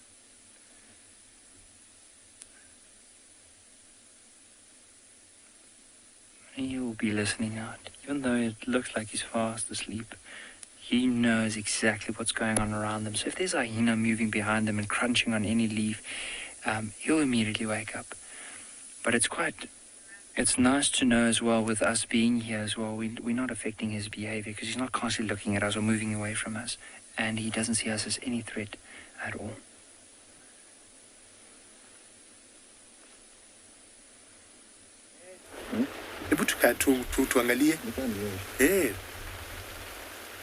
Well, the leopards put a distance. Our elephants have remained not very far, and you remember I told you earlier, I was trying to locate that one calf that had an issue with her leg, and I'm almost 80% thinking I could have found her. I'm just remaining to confirm the other 20% if she is the one here. Because look at her front right leg and see the angle. It's bent. It's not very normal for elephants of this age to be walking like that. And if she's gonna limp slightly bit, then she'll be the one. Maybe now going to 85% to believe it's her. going to 90% and maybe 100%. I have located her. She must be the one. I've been out for the last 2 hours trying to find her. I've moved from one herd of elephants to another. And Bungay also says 100% she is the one. And to me, the last I saw her was yesterday morning. And thank you very much for your wishes for this calf. And you can tell she's looking much better. She wasn't feeding as she is doing today. And from where I saw her is about 3 kilometers. So which means from where she was treated from, she has walked a long distance. When elephants walk, sometimes they use their nails and their toes on the back legs. And thank you for, yeah, she is definitely the one now. I would say 110%. Look at her physically. She looks to be in very good shape. Continuously feeding, as is typical of elephants, which is a good sign. Not very sure if those egrets close to her understand her condition. I'm sure if they would send their, warm wishes for a quick recovery.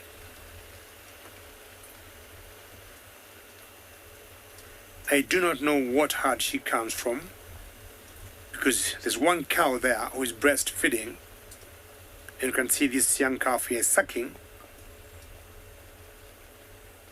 But elephants are very accommodating. But to see her with other elephants is pretty good news. Yesterday I was with her for about half an hour, and she was all alone. Then shortly after we started the drive, she disappeared some very dense thicket. I didn't want to follow her, I didn't want to disturb her. But I can tell she is looking a lot better than yesterday.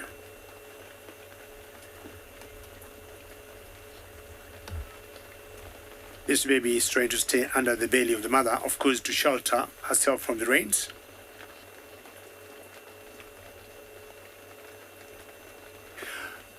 It's my pleasure. I'm going to say Karibu Sana and very welcome, that you're happy we have been able to locate her, myself and Bungay. And that was my mission for this afternoon. It was very good to open the show with some elephants. And as I said, I feel I'm full of joy that what I wanted to see this afternoon has come to be. Bungay has been working very hard with me, but regardless of the rains, we have opened 2 small windows in our car, and Bungay has been looking on one side and myself on the other side. Bungay is the gentleman of the camera. And there she is. I mean, for me, from what the vets have reported to us, she looks on a very good recovery road.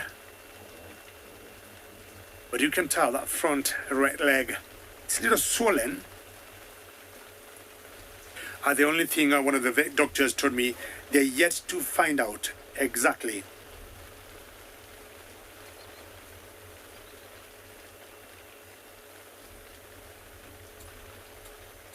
So the vet doctor told me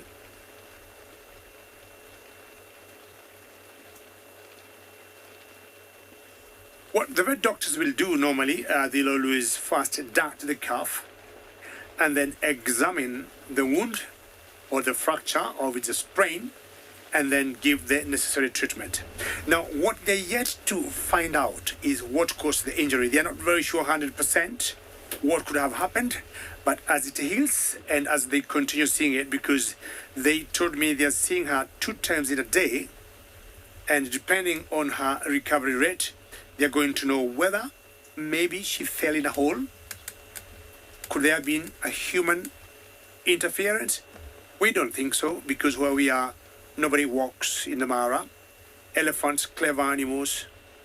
My guess, I would say, she could have maybe while playing with the other youngsters, she sprained her foot. Or she fell, slid in a hole in the tall grass, or there was a small little hole somewhere that she never saw, fractured that foot, and it could be anything.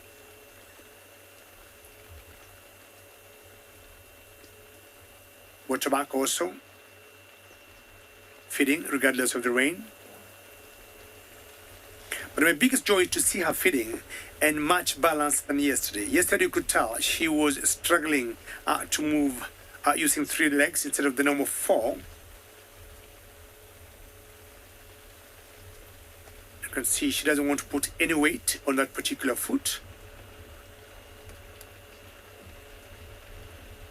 which is good because it allows it to heal quickly. The biggest challenge of elephants is their weight.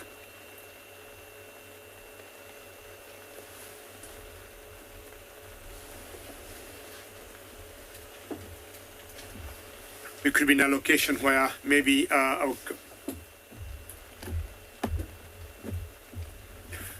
Janet, I'm thinking your question is, would the other elephants maybe accommodate her, or if she was still suckling, to be able to nurse from either of the cows? It's very possible. Elephants do what we call allo mothers, and a sister or a first cousin to the mother. If the mother is definitely not here, they'll always take her in comfortably.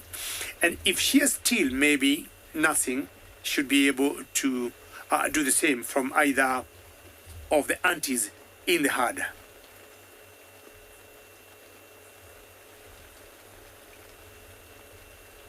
I'm going to watch this particular calf, maybe go slightly bit closer and see whether I could be able personally also to see the wound.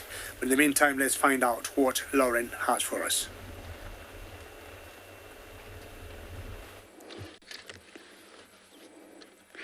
This adult's walking right towards the waterbuck. One dog, one buck. Okay, I'm gonna reverse. He's not properly hunting though. He can't do this without his pack.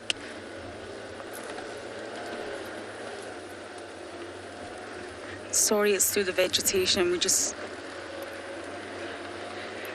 Okay. Can we get views from here, BK? They're determined for waterbuck. But one dog versus one waterbuck is not going to work. I think he's going to let this one go.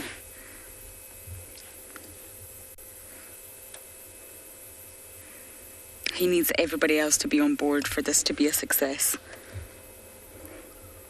Okay, I can see the other ones around here, BK. The puppies are in the drainage, but it's the adults that I want to keep my eye on. Okay.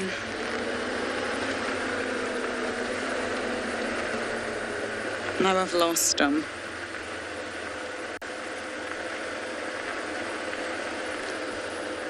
It's getting very tense here. Here's all the waterbuck. Okay, let's just go round. I think we can give you a much better view round here. The dogs are staring at the waterbuck are staring at the dogs.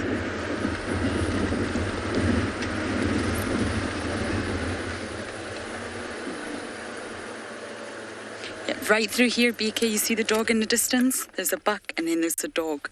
They're watching one another. He's walking away.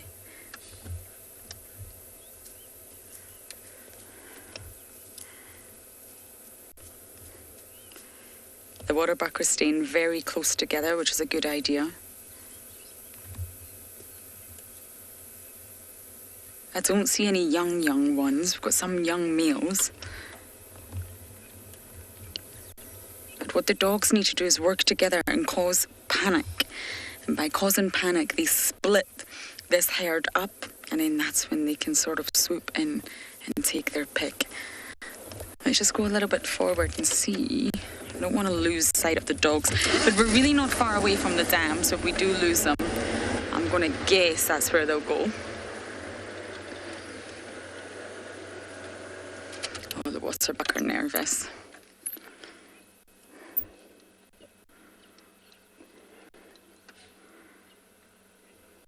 They know they're there, though. Okay, Can you see any dog speaks? No, I think we have to maybe head on in to the thicket so that we don't lose the dogs.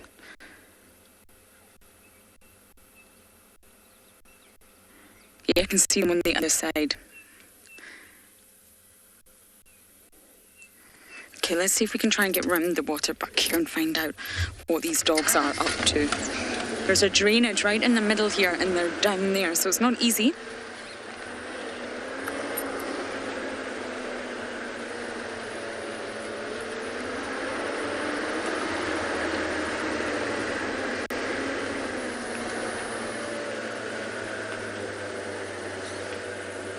It might take us a little bit to relocate them.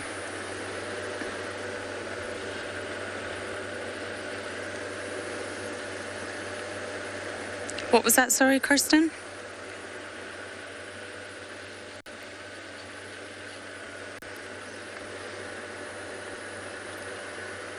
Oh, many people are wondering why. It's better to stand your ground with any predator, even a human. You run. That's it.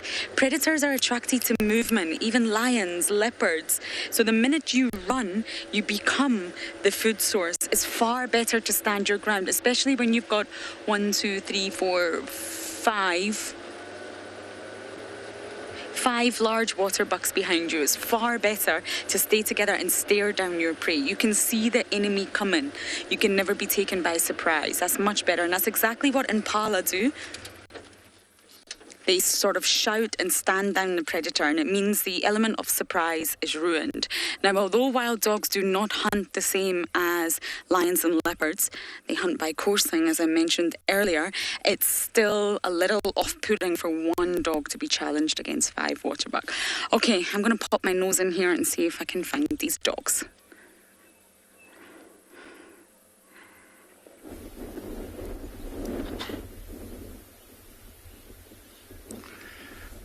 Nice to have you guys again with the lovely sighting with the cheetah with the 2 cubs. As you can see, we have just the mothers just lying right in an open small patch here, but there are some cubs around as well next to her, right behind her. The other one is far from these 2. But as you can see, there's another cubs. They're right. If you take a look right through these bushes, you'll be able to see, as you can see on the screen there now, that's here we go. There's another second cub, and yeah, it looks like they're all facing different direction. Just be careful for any movement, like a lion or leopard or hyena. So that's the main reason why they're all facing opposite direction. Look how beautiful that face of the cub. Wow, that's awesome. Look at the spots. You can see still a bit more fluffy hair on the, comparing the mom.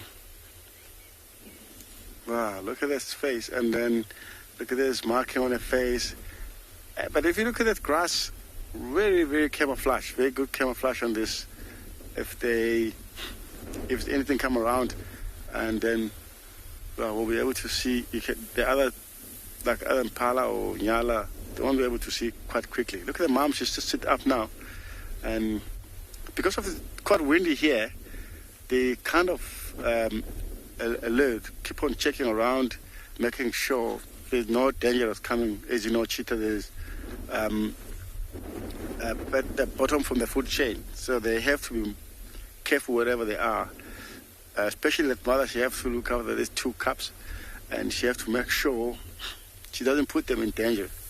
Otherwise, that she knows that will be her fault if she just let them relax without worrying about anything. Apparently, that this morning she caught something, impala, somewhere around this area. And if you look at the belly, you can see the belly is not very thin. But as you know, they're just worrying about, because could be a lot of these other bird prey like yellow-billed kite, batelliers, also those birds, they can attract other predators in the area. But yeah, we'll sit here and see what's gonna end.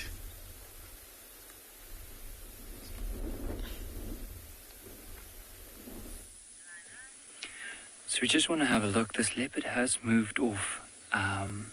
He might. What we're going to do is there's a little window above my shoulder here, Gert, and he is just moving at the back there. What we'll try to do, if we can't see him anymore, we'll try and see if we can move around and get another glimpse from the front. But he is moving towards an open area, so that'd be really nice if he carries on. See how he carefully moves to scan. Okay, now it's time to move again. Look at that white at the end of the tail. Often if it moves through the bush, that white end is quite a nice feature to use in order to spot a leopard. But look at him in the sun. All right, so he has moved. It looks like in that open area. So I think what we'll do is let us try and see if we can move around and get to where he is. But that's exciting. So I'll have to carefully maneuver my way out of here, just so that Gert and I can get into this riverbed and then go from there.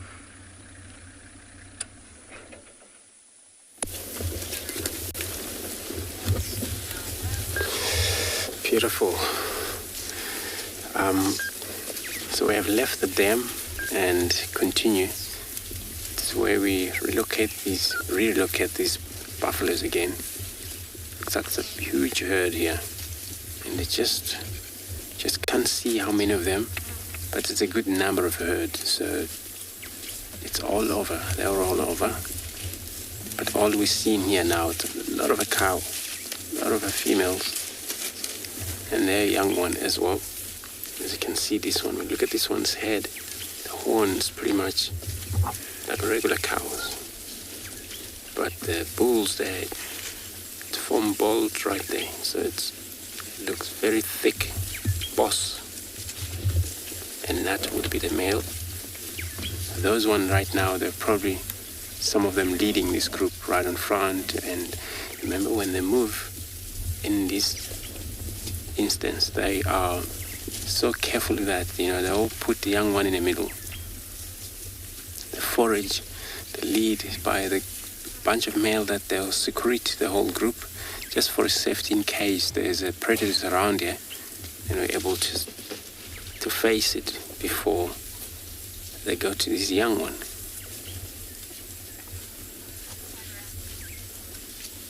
So we'll probably gonna wait here for another moment to see, otherwise I'll leave them.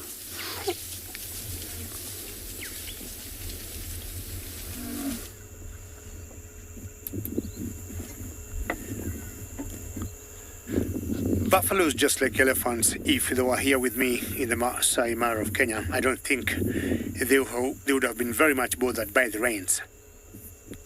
Well, what's that one calf doing with the mother?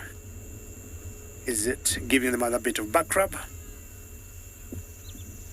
Or is she scratching herself and not the mother? How elephants or animals you've seen out here using trees when they get itchy and they use them to scratch themselves. You can see the shiny coat on the skins of this, or hide of these elephants. The rains have subsided, and we have brought our flaps up, and we have opened our vehicle to have a 180 degrees view, whatever this calf is practicing to do. But then I thought, before we leave this calf that was injured, I'll show it to you one more time with a better, clear view, with no rains. But the Egyptian geese having a little fight in the background, and a yellow-billed hornbill not very far from her, feeding as usual on some arthropods. That is the calf, and to me she looks on a very good road to recovery very, very soon. And what I do, I knew where to get her, although it took me like almost 2 hours to locate her. And I want to spend a few moments with her. And I can tell you, tomorrow morning, either myself or Isaac, and more so me, will come and find out basically how she is doing, as much as we're still in touch with the vet doctors. Out here in the wilderness, so long as an animal is capable of eating, that is the biggest joy. But if you're injured, you're sick, you can't eat, then there's a concern. But look at her.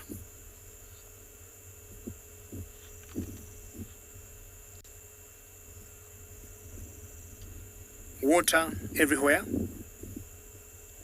She doesn't have to go to the Mara River for a drink. And I think all of us are happy. She's looking pretty fine. Getting the soft, lush grass there that is full of moisture. So I just want to wish her a lovely evening, a lovely night, and hopefully I'll be able to locate her again tomorrow morning.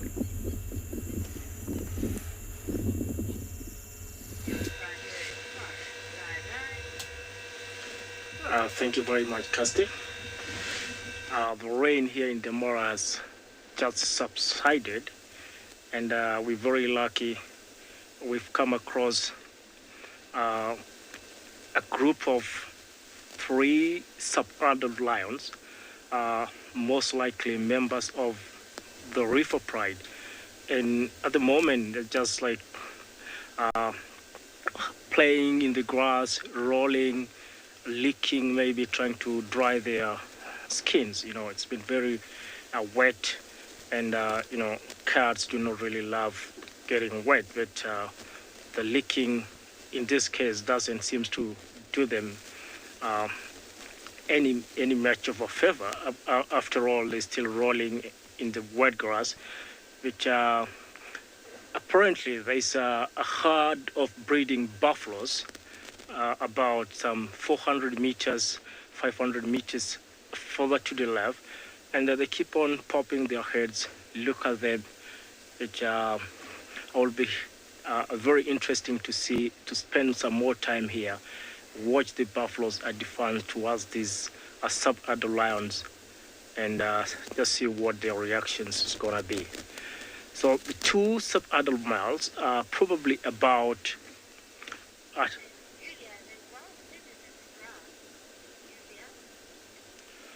Oh, Julia, yeah, the lions are well hidden in the grass, and you see, they properly blend with the grass, as you can barely see them. And you see, this is one of the strategies that they use when they're stalking prey. You know, they use grass as cover, blend in very well, and slowly stalk at their prey. So the buffaloes are slowly advancing towards where the lions are. It's a big herd of buffaloes, probably 200 to 300 of them. But we're gonna be staying some more time here, watch the lions, and see what's gonna unfold in a short while.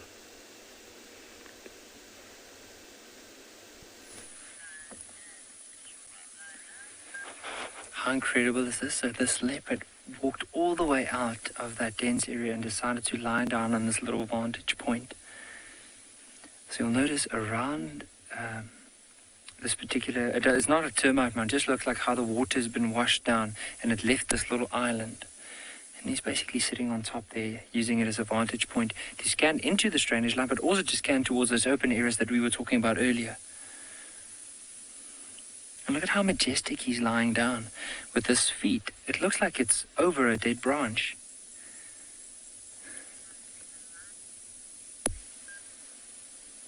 I agree with our viewers, the lighting is insane. Look at that.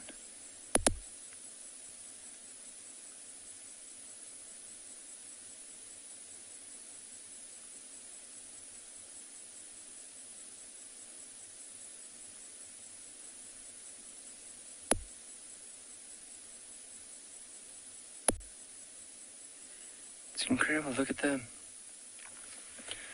Just, especially when he turns his head. The one thing that I've noticed is there's a very prominent spot pattern on his left shoulder. that I'd love to point out. I can't see it at the moment. And it might be because of the grass, but as soon as he moves, I'd like to point out to everyone, it looks like this a big U, so the spots are fused, so it looks like the letter U on the side of his shoulder.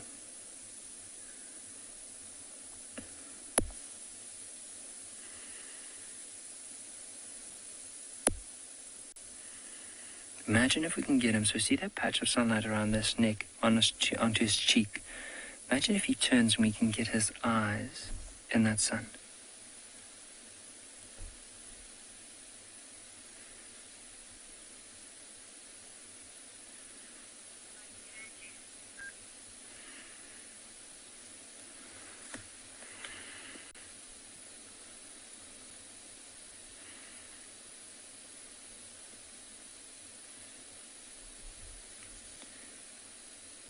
He is a beautiful leopard.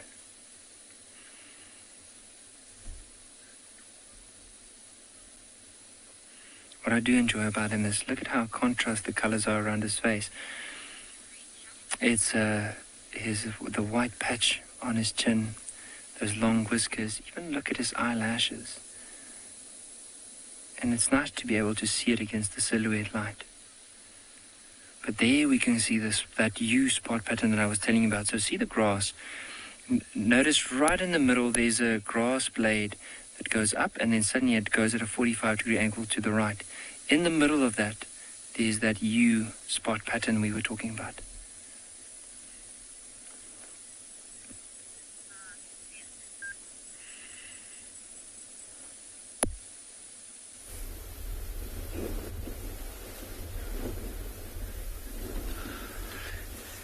Welcome back again. Yeah, look at that cheetah. She's just gone lying flat. And also the cubs lying right next to his mom. And doesn't look like anything worrying them at all. But as usual, cheetah does always keep on looking. But yeah, it looks like they must be realize that nothing here already, because it's been a whole day lying down here and just changing position because of the sun moving around. So yeah, they're very comfortable now. It was some stage where the wind was blowing very strong. Now they settled down a little bit. But yeah, you can see that how beautiful that face, and look at his feet of that one of the cubs right in his mom's bum. But yeah, she just realized that my baby is lying next to me. It's awesome to see that these animals, they can just be calm, like, without worrying about anything. But suddenly, they can change behavior quite quickly. Oh, look at that cub, just almost lying on his back. Yeah, take a look at his foot up back there now. Look, he's stretching one leg. Keep on checking. But you can see their bellies are full. That's why they are so lazy. So it's very nice. Wow, this is one of the beautiful sightings that you get here every now and again in Phinda. And that's everywhere they are. It's a beautiful place because it's more open, but nice, good cover as well. So, yeah, we'll see what's going to happen. We'll just wait, because you never know what's going to happen.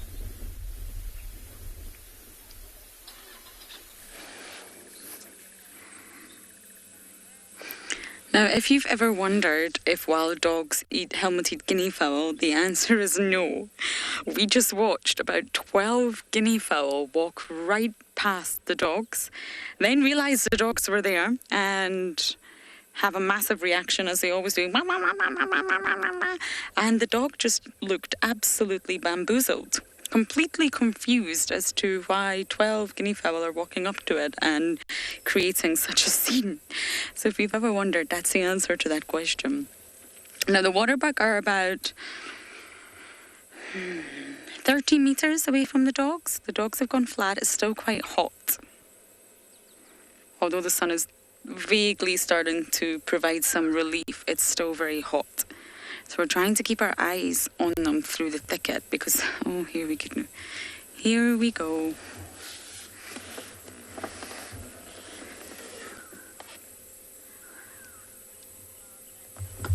Wild badger, you're asking, would or could wild dogs kill other predators?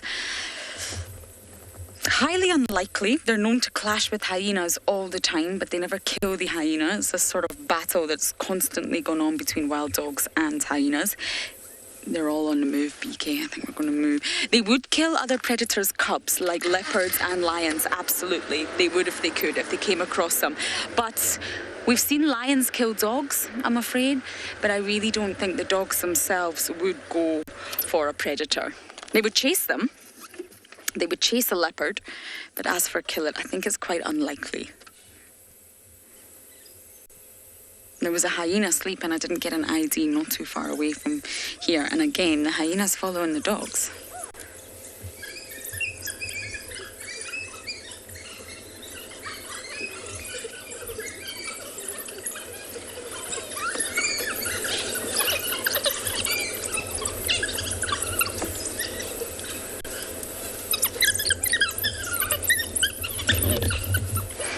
Playtime.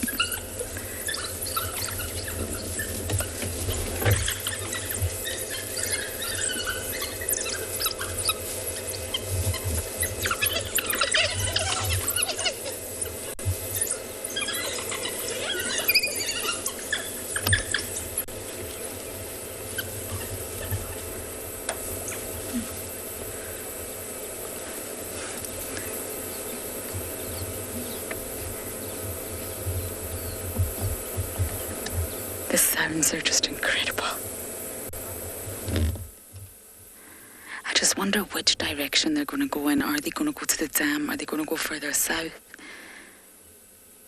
I don't know. Yep, they're crossing. They're heading to the dam. Are you ready, BK? They're all running. We're not that close. We're going to have to Ferrari safari round. This waterbuck, I think you're safe. And you too.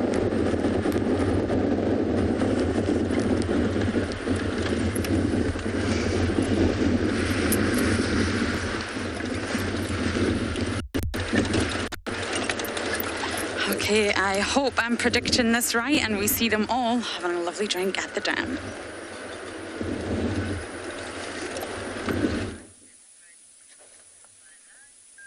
So have a look. We just repositioned a bit forward to try and work a bit with the sunlight that we do have. And notice on the silhouette shot that we have of this beautiful male. Isn't that like the perfect picture to be in one's living room? And how relaxed is he? Look at the size of his paws, just the way that he's lying down. You can even see the trees in the back, some of them that have a bit of a shiny appearance. As the wind is blowing through the trees in the back, you can notice the grass moving and a couple of flies now and again around his ears.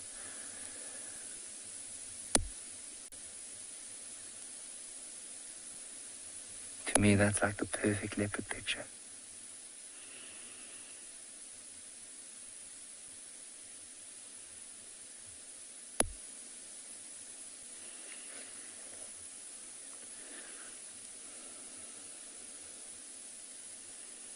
And just imagine how big he would be if we had to, let's say in a year from now, maybe 2 years from now.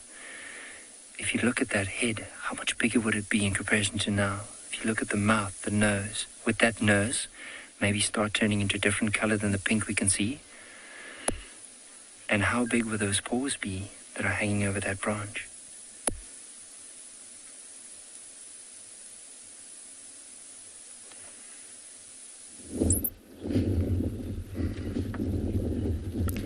Everybody's on the dam wall.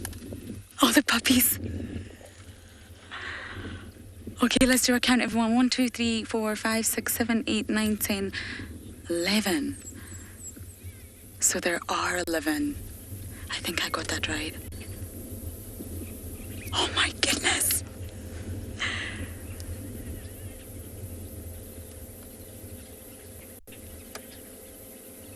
Isn't this so lovely?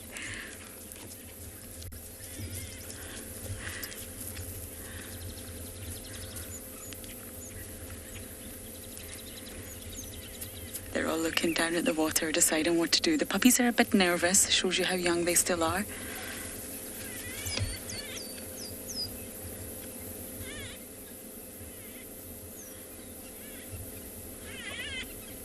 Once they move off a little bit, I'll get closer, but not right now.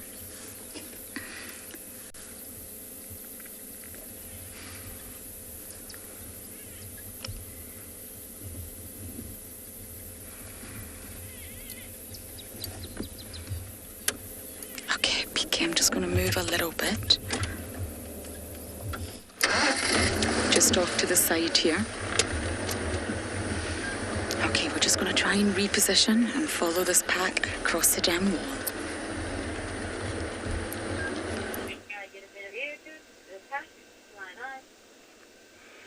Thank you very much, and welcome back to the Mara Triangle. And right here, we got a very interesting or rather fabulous sighting where we've got 3 of the big 5 almost together. We got the lions to the right, completely concealing the grass, and a family of elephants walking almost toward where the lions are. I'm not sure whether the elephants are aware. Oh, yeah, there's one really very close to the lions. So obviously the lions are looking at the elephants. Oh, she's seen the lions, I guess. And it's very interesting that the lions are completely relaxed. They're not being bothered by this family of elephants walking close to them. And a bit more to the left, we still have that breeding herd of buffaloes slowly coming closer to the lions. And obviously, I guess they're not aware of these lions yet, which sure the elephants probably have smelled the lions, although there's no panic at the moment. And it's like they're pretty happy staying close to each other, which is quite unusual. I will expect that the lions will be rather a bit scared or uncomfortable with the elephants walking that close to them. But so far, they're still relaxed, just looking at the elephants slowly grazing and walking past them.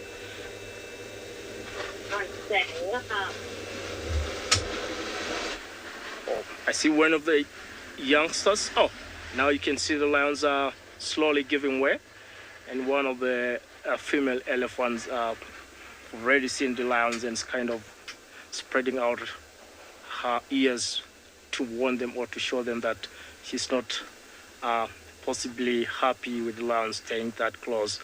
And you know, the lion seems to kind of giving up and just want to give the elephants the right of way. Right, so the elephants have shown up, and I think they kind of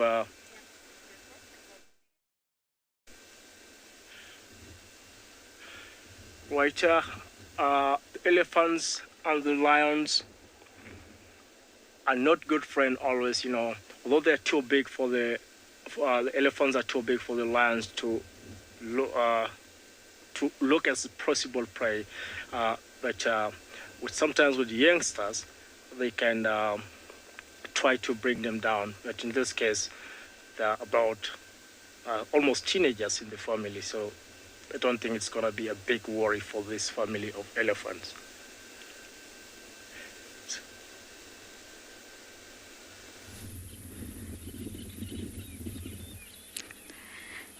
This is amazing, honestly. They've just had a big standoff with the hippos.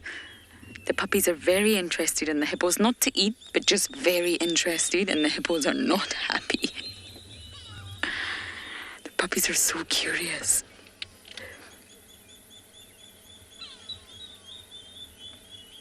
They've calmed down, but oh, there was lots of yawning.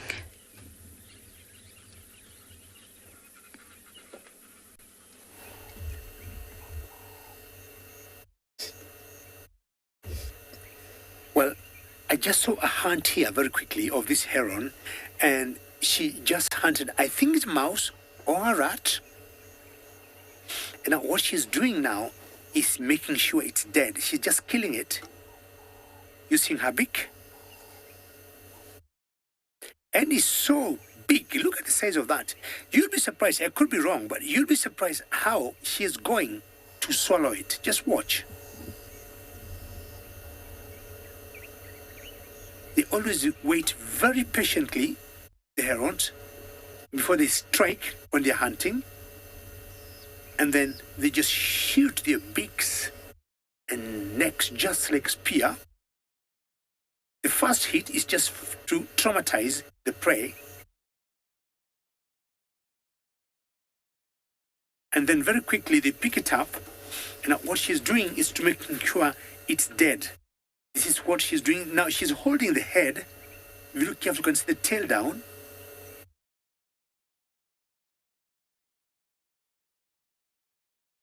Let's see if we can zoom a little bit further. Oh, that's the best we can get. Swallowed. Gone.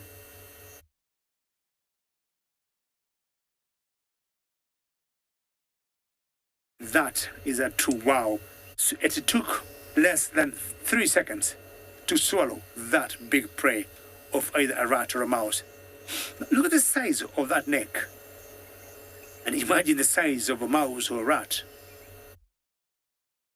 I believe the neck muscles dilate, they expand, and either a reflex to allow the prey to go down, because the diameter of that neck to me looks pretty small.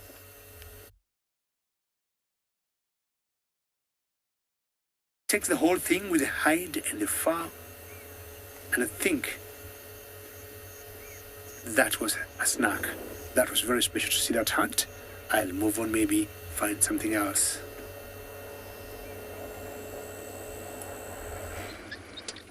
Oh, but they're drinking.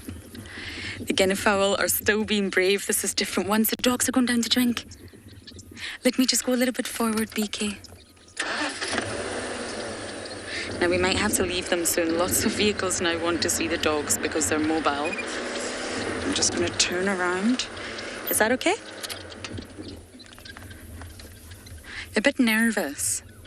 All the predators are always nervous coming to drink. The prey are as well. Oh. When you're thirsty, but you just can't quite do it. They know there's crocs in there.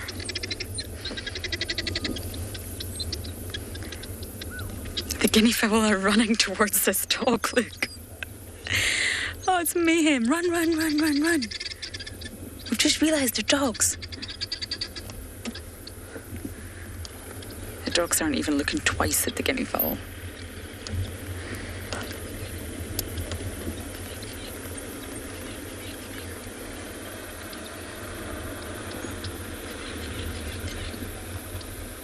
Isn't this just so wonderful?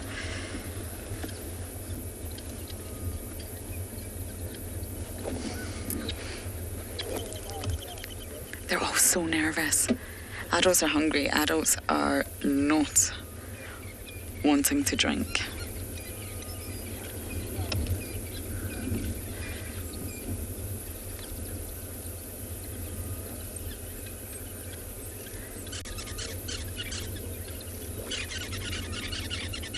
Seven adults, one collared.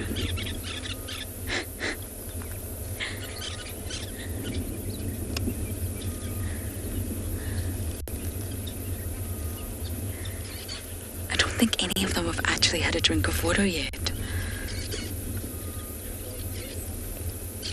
So see this adult just there to the right? That's the babysitter. The other 6 are wandering off, getting ready to hunt, and this adult's the one that's in charge. With the vantage. Moment 2. Okay, I'm just going to move because there's a vehicle behind us. I want to let them see. Okay, Beaks?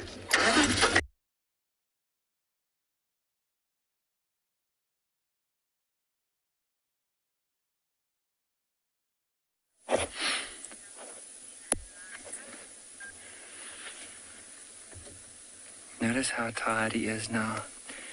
He's still trying to keep his head out, or head up, just trying to listen out to hear if Mama's around. But how, like, to me, what's really been such a special sighting is just how the colors contrast, his colors, in comparison to the darker background.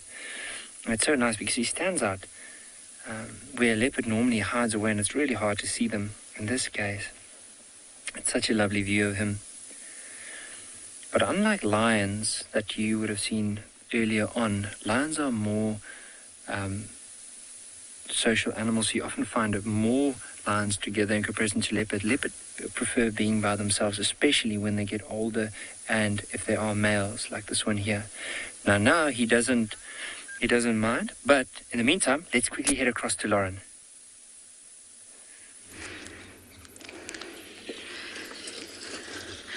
They've surrounded the waterbuck. Sorry about the view.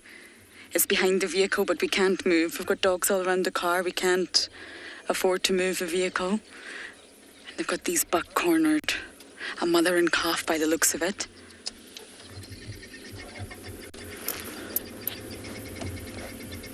Oh, okay. Looks like they're giving up. Your waterbuck might be safe for today. Shame.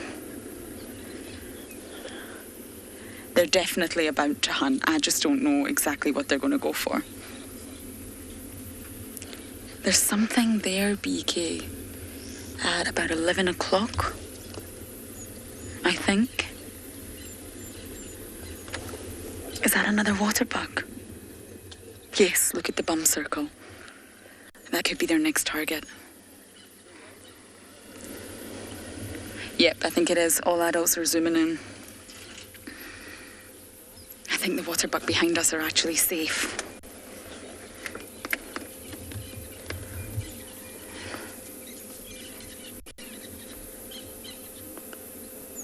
Here they come. Oh, there's another one. I didn't see that one. This is very, very far off in the distance.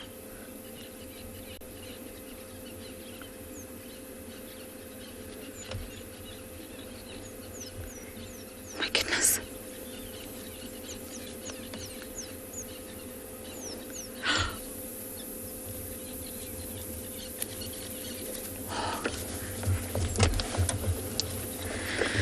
Okay, we've still got dogs in front of the car. I don't want to move.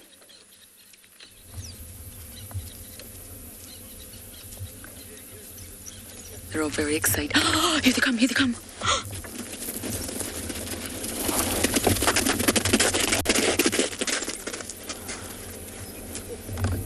Oh my goodness.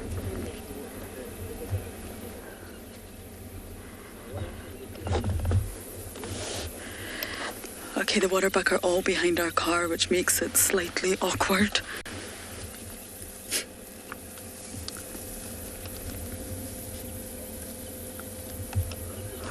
Got 3 adult females and 2 youngster waterbucks behind the car.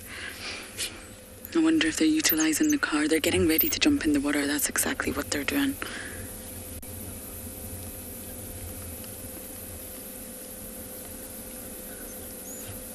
The dogs don't want to give up, but it's tricky.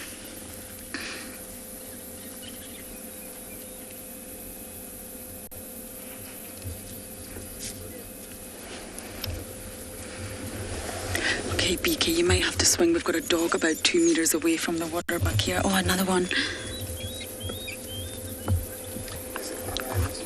Yeah, you focus on that one. I'm looking behind the car.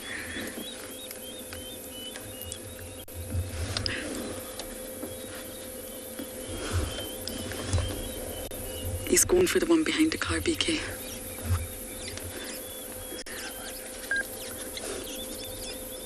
Okay, he's left. Everyone's on the edge of the seat. Me too. No, they're running. BK, over here. They're going for this one. There's waterbucks everywhere. This one. Oh my goodness. This is so tense, everyone. They're going to hunt. I just don't know which one.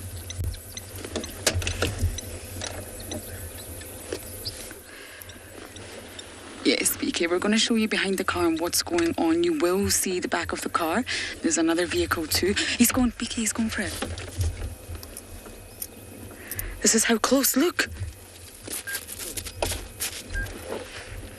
I'm sorry for our antenna. It's the main reason we can broadcast out here, but it's not very sightly. Wow. There's just dogs everywhere, puppies everywhere.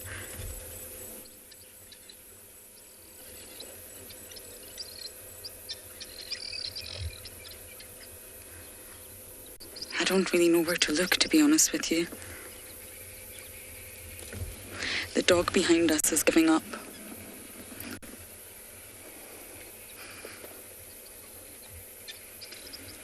It's so unbelievable. This dog that you're looking at, he needs help. He or she, I can't think it's a he, needs help. Can't do this alone. The rest of the pack needs to come.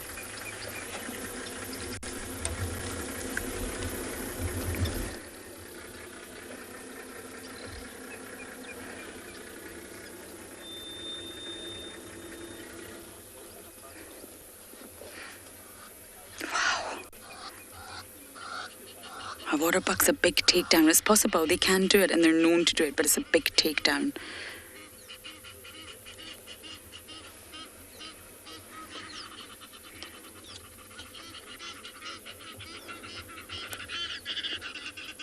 Okay, they're also leaving that one. They're going on the move.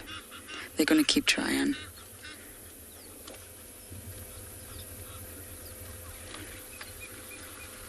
All the waterbuck here know that they're here.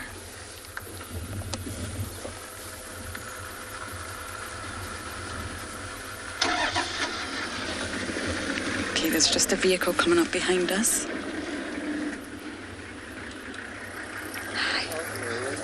Hi. Hi.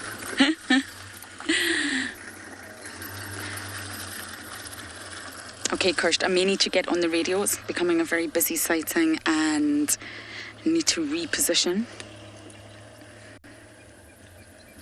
You're all seeing these dogs are hungry. Oh, yes, very hungry. Lots of mouse. So I'm going to get on the radio and hopefully we can remain in this sighting.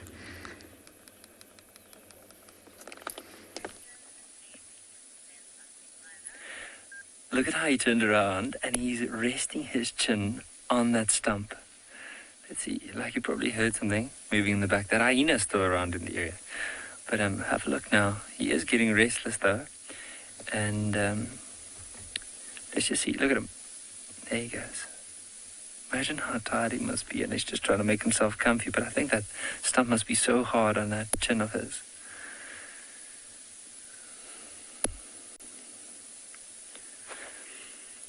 What I do enjoy is how he called himself up into a ball. And believe me, so we now focused on him quite close. But if we move further away, look at how difficult it is to spot this leopard where he's lying down. And I can just imagine sometimes just driving past how easily we can miss it, especially with the light the light going down the way that it is now.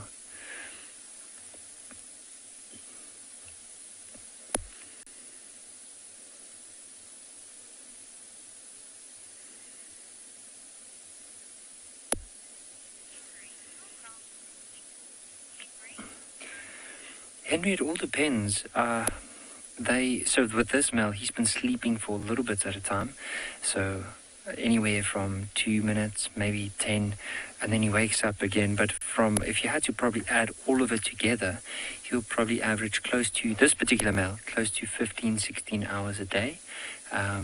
Could be less. I mean, it's not going to be like a lion that will sleep up to 20 hours a day, but depending if it had a meal, depending if there's water around and it doesn't have to move too far, I mean, this leopard has nowhere to go, so he could basically sleep the whole day if he wanted to, because remember, he's not a dominant male that needs to go and mark his whole territory and move the whole area to chase any other males around.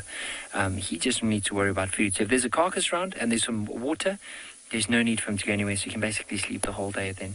But if there's no food or water, he might have to move quite a bit, so then he'll have less sleep. But whenever he can, especially in the heat of the day, that's when he'll sleep for quite a few hours. And it won't be solid sleep, it will be broken up quite a few times.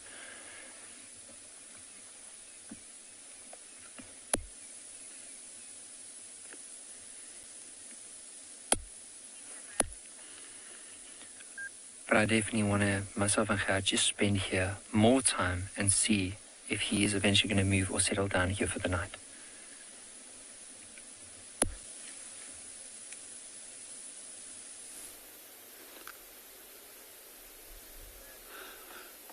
We are still here with the Cheetah with the two cubs. As you can see, they're just lying nicely.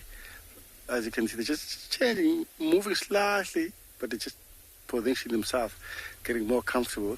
Look at that other cub, just putting his face right on the floor.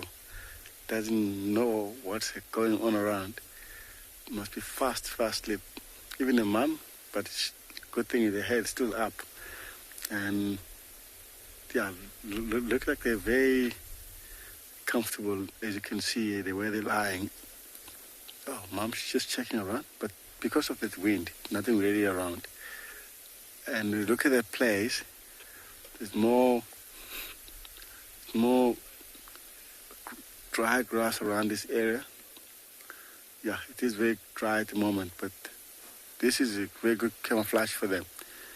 As you can see, how much this grass is not as tall, but that small patch, it gets them very comfortable. As you can see, lying down, looking.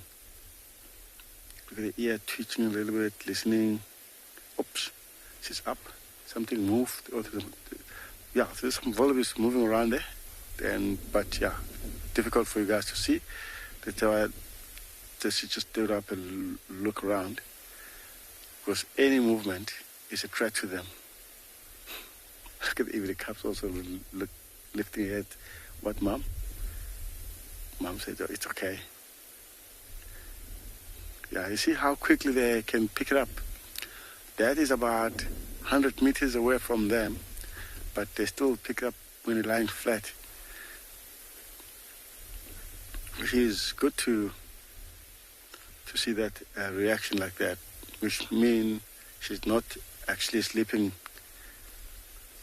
in a place like that. She's making sure, even she lie down, but the ears are up and listening. Hope she could stretch. Look at that. Well, she just want to make sure why this volleyball is running away. Because she knows that could be anything disturbing them. But the good thing is there's no alarm calling with this volleyball. It's just run. And as you can see, she's just listening, checking around, making sure no one coming. Look how beautiful their spots. The other cubs just lying. The other cubs just lying flat. They've got no idea what's happening around. Well, as you can see, the mom's just checking around. We'll just see and wait and see what's happening.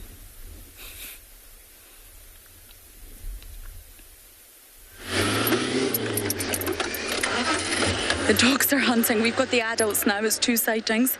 We had to leave the pups. I don't actually know which way to go. They've split. Some are there. There's impala over here. Let's try this way. The puppies are chasing the guinea fowl. After my big speech about the dogs not taking guinea fowl, the puppies are chasing them. But we had to leave that, I'm afraid.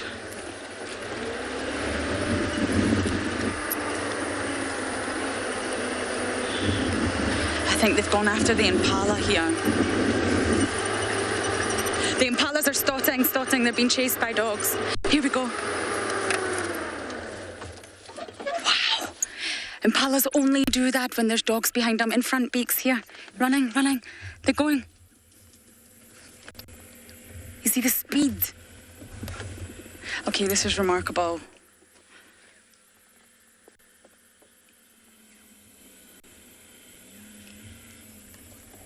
Okay, I'm just going to go forward a little bit.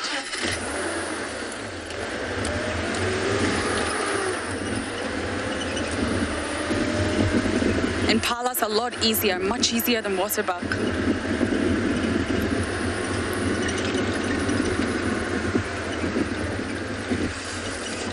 Okay, I can't see them anymore. Can you, BK?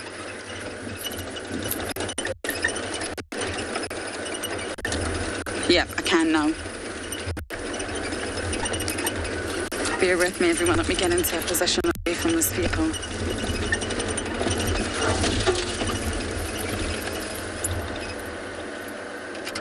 They're running around right in front of us.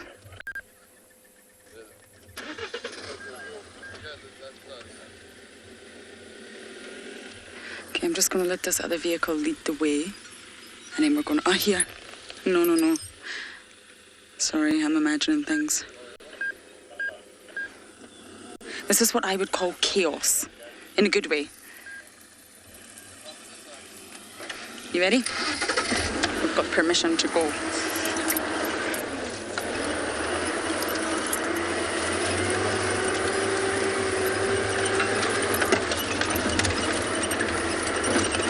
Hold on, BK, don't want to lose you.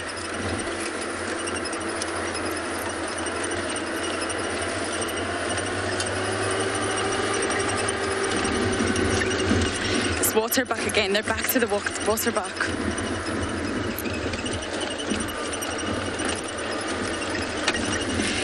You see all the waterbuck grouped together here. Let me just stop and find out where the dogs are. Most likely in the direction that they're looking.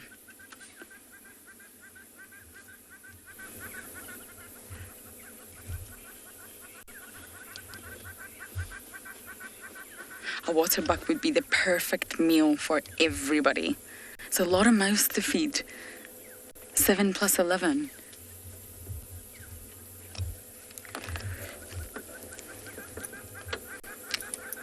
Just to the left, BK.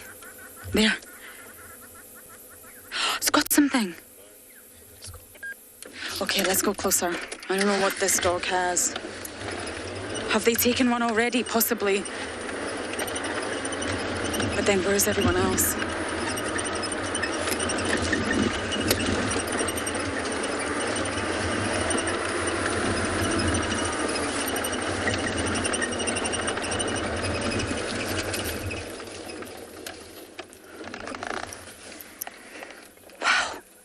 Wow! One dog got an impala, one dog. Everyone else is nowhere to be seen. I can't believe this.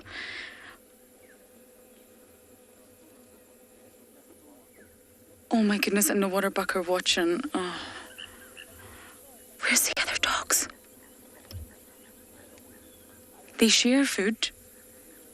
It's not hyena style here. But I just don't know where everyone else has disappeared to.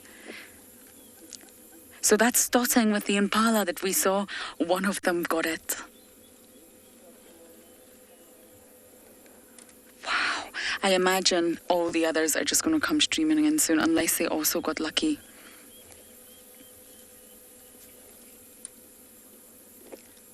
I think BK and I are a little bit blinded from the sun. I didn't even see that.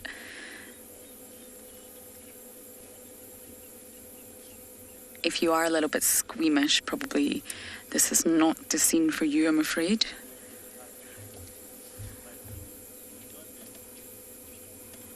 I can't believe that.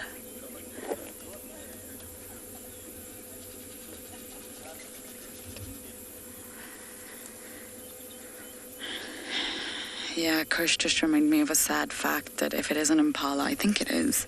Yes, it definitely is. If it's a female, it could also be pregnant. It's very sad to see these things happen. But impala act as a buffer. That's why they are so numerous, and that's why so many of the predators do hunt them.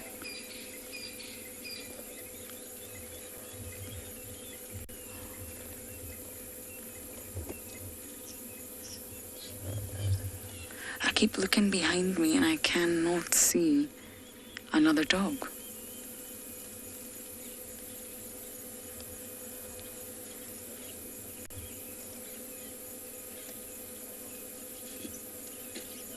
See the waterbuck behind, just watching.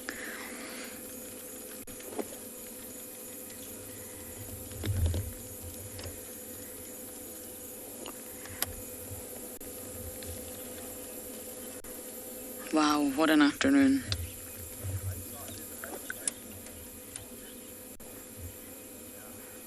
The Pungwe pack are just delivering and delivering every single single day. The water buck are running along the dam wall on the other side. I wonder... Yes, there's a dog chasing on a dam wall, BK. It's really, really far, but it's chasing the water buck. I don't know if we'll make it. Oh, sorry. No, to the left, to the left.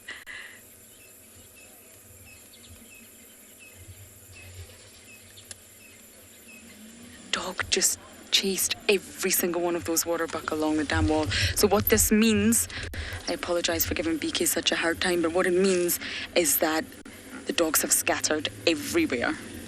They're all hunting individually.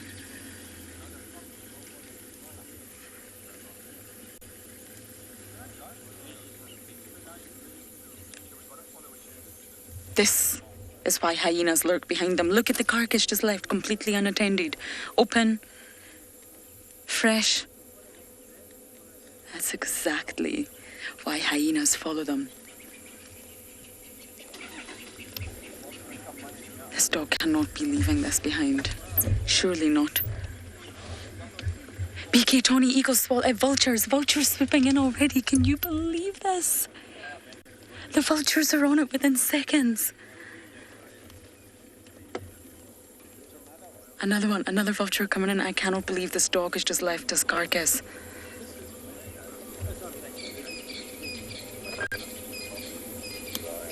There is absolutely no way. Wow.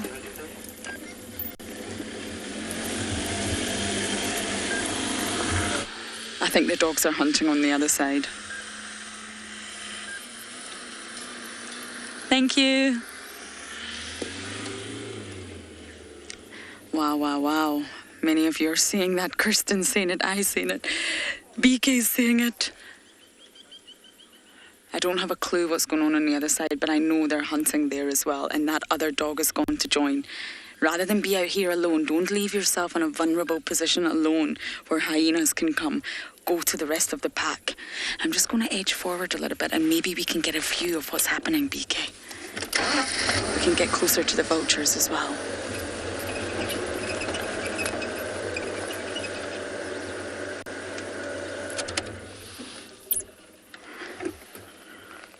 Okay, I'm just going to look through my blind. Oh my goodness, 3 white-backed vultures tearing apart this impala.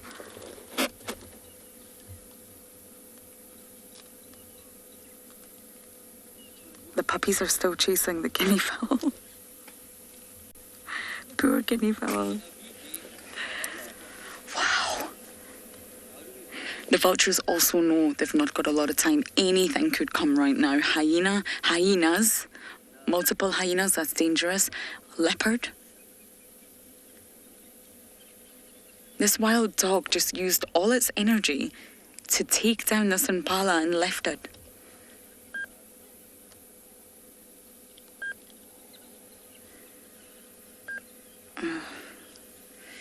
It's not very pleasant to watch, is it?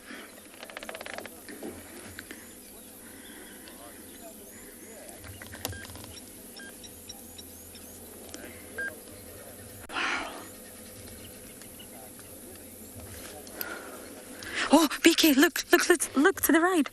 The puppies. They're coming. They've all been told to come to the carcass. The adult's bringing them.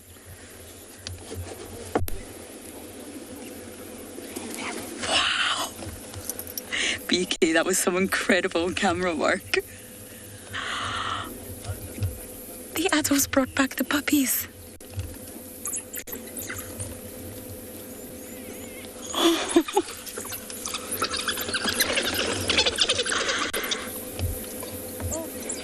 They're all coming, they're all streaming in, every single pup.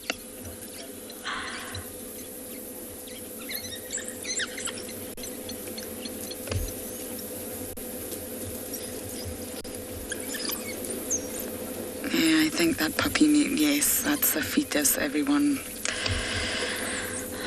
That puppy just took the fetus. It was a pregnant impala.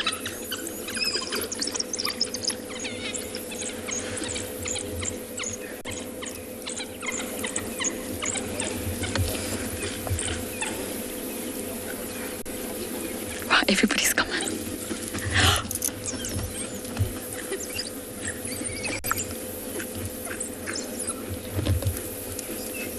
Impala might not feed everyone. Some medium-sized antelope. They might have to do another hunt before that sun goes down.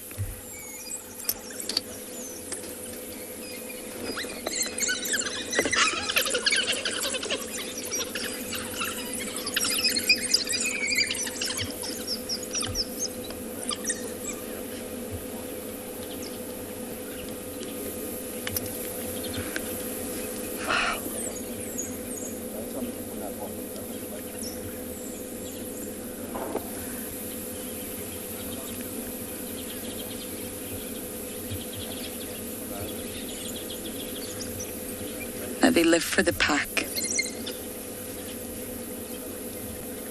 Pack is life. And that just showed you. The adult made the kill and went back to get everybody. Come with me. And everybody followed.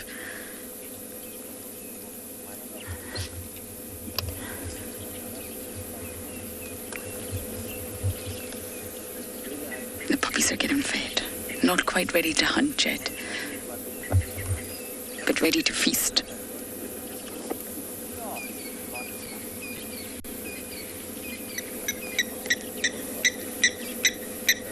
Oh, the blacksmith lapwing just wanted a little feature in the madness.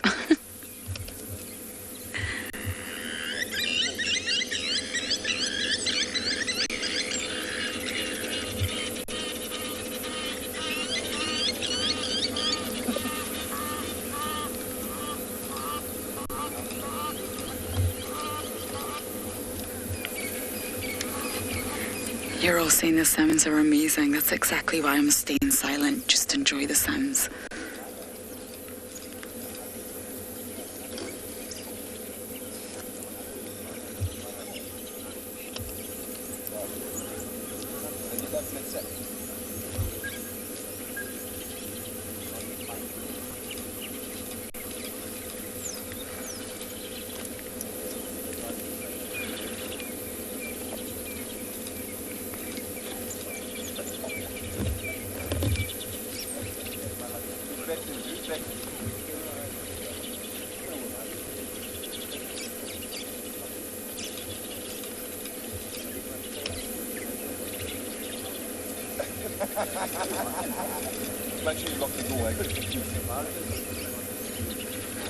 Have you noticed how there's such little aggression?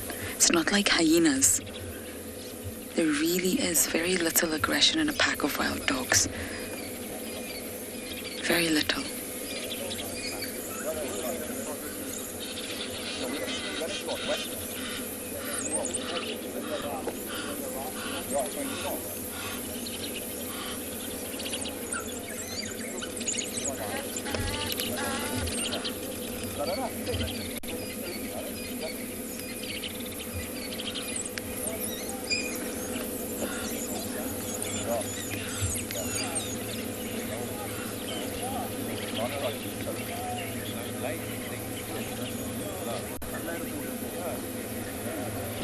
That adult made the kill, had a little bit to eat, and then gave it all to the pups.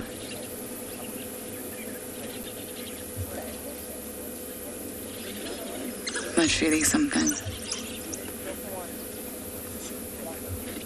That's why they say wild dogs are almost, chasing away the vultures, almost altruistic.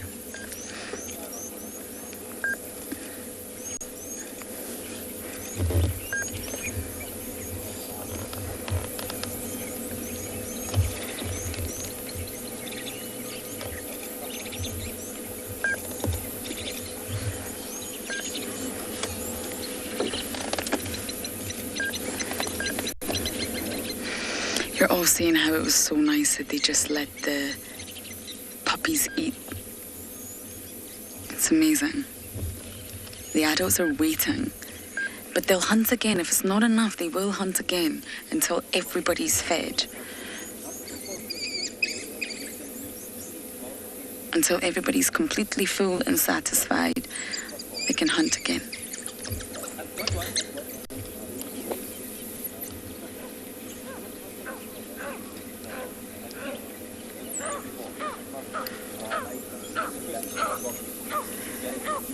Now I'm make sure that no one else is wanting to come into this site then. The vultures are, but I mean vehicle-wise.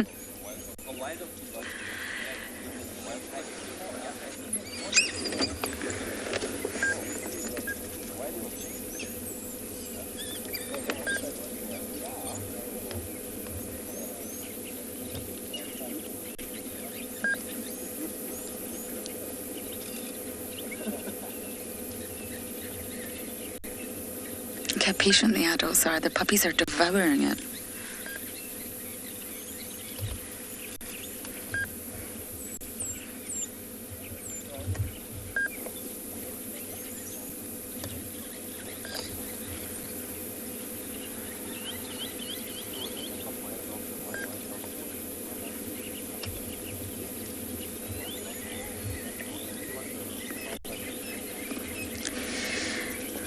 Okay, we may have to leave, but if we don't, we're going to sit here and watch this story unfold.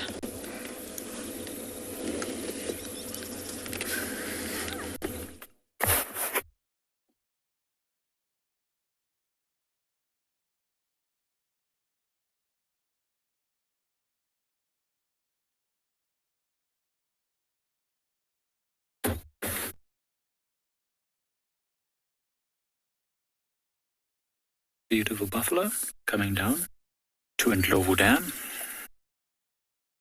Shh, back. Oh no. Why did I do that? Beautiful buffalo coming down to Ndlovu Dam.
All right, so we're back.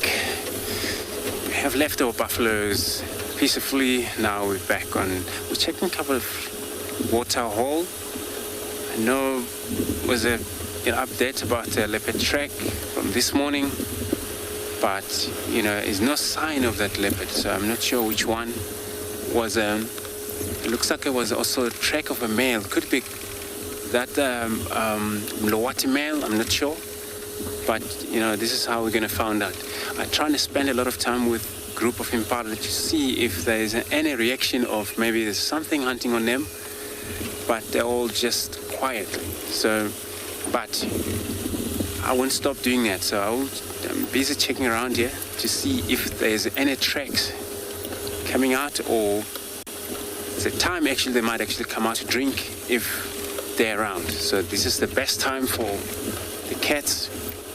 Just like the dog, they actually get up mobile and hunt. It's the same thing. Temperatures died quietly, and for them to be able to move smoothly, do what they do, territorial scenting and things like that. So I heard of it that Tingana was seen far east, out of reach for us. But that track of that male we saw it this morning, somebody saw it. Could be another male around here. So maybe that's why Tingana have moved far east to the end of Sabi Scent, which is somewhere, I think, between Koro and Chile Plains area. And that's what the update was coming from this guy. So is more of impala here. So let's see if, but looks like they're just kind of pushing one another. They normally do that when the males are, group up together. This is what they do. And they practicing their air energy. Stay here listening of what's happening since they're still tussling each other.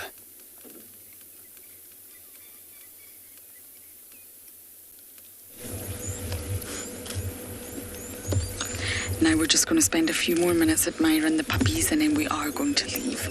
We've been so lucky to have this sighting all afternoon. It's been exhausting. I'm just going to let you enjoy this for a few minutes and then we will pull out of the sighting.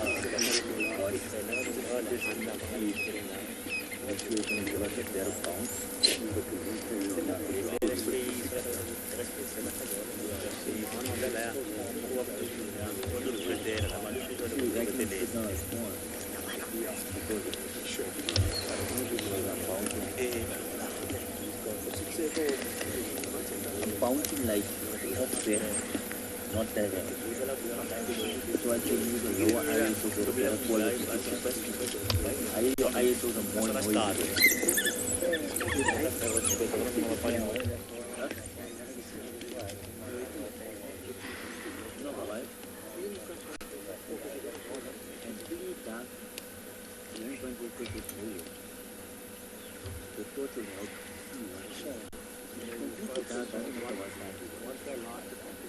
Look at their full little tummies.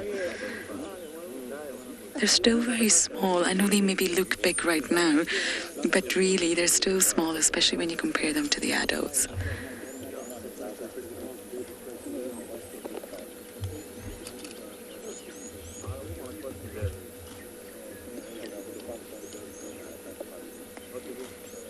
And if I correctly count 11, there's only been a loss of 2. Those fluffy white tails, aren't they gorgeous? I love the tricolour. I love tan, black and white. It's my favourite colour scheme on dogs, domestic and wild. Wild dogs are not really dogs. They're not domesticated dogs, they're not wolves, they're descendants of wolves, but they are their own species, in their own genus.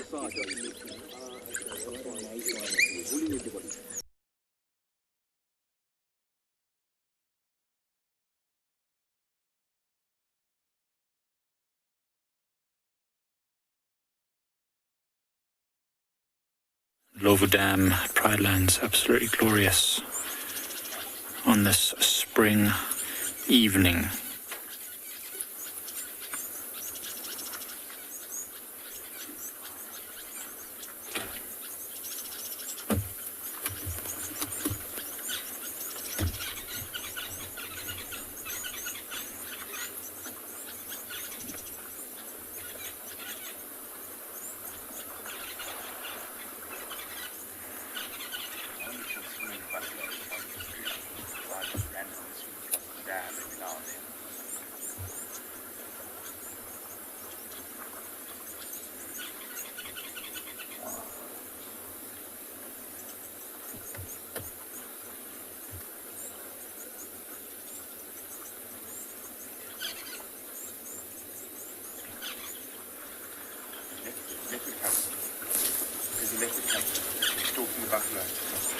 Where? Just to the rock.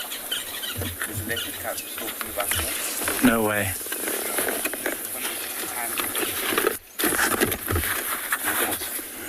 Don't know. I heard the Franklin earlier as well.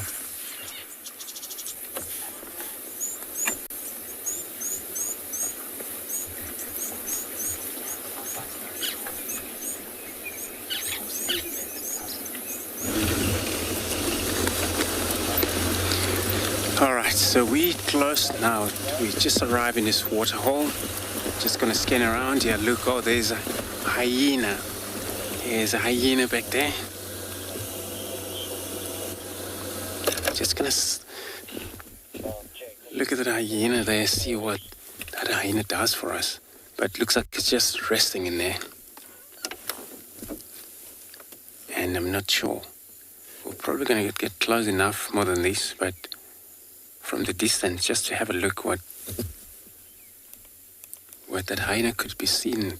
Anything around here moving close to this water hole, because these hyenas always behind something.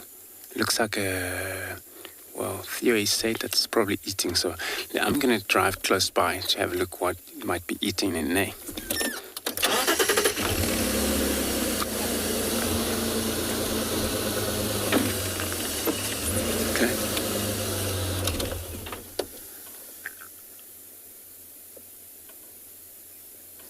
So I think we're just gonna be static here, but I'm not sure what is that in front of that hyena there. I don't want to get that hyena move away from us.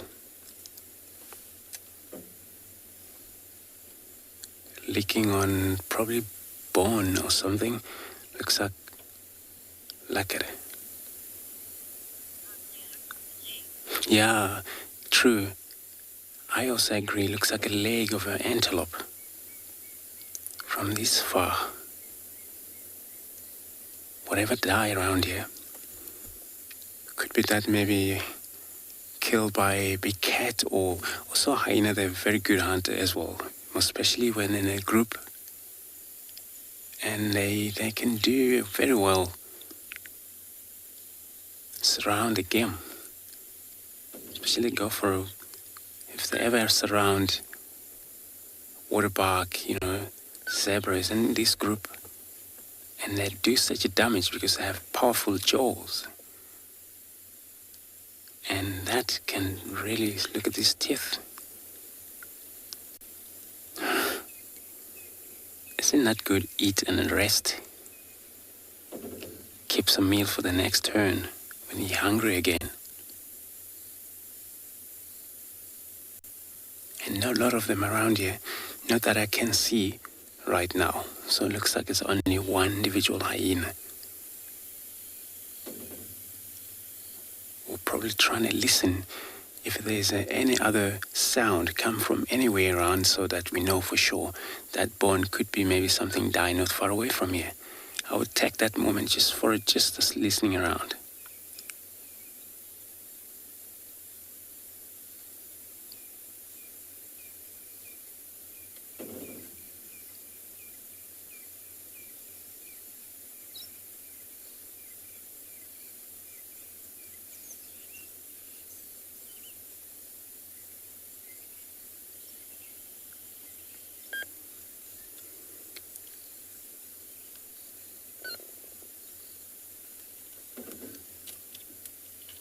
Looks just nothing for me, nothing that I can hear, but also the way that a hyena just take it easy. Looks like everything just comfortable for that single hyena to be on their own. And as you can see, looks like she was busy licking on that bone, and again, leave the bone alone, just take it easy. But if there were a group of them here, look at me now. I can hear you. Look at his ears.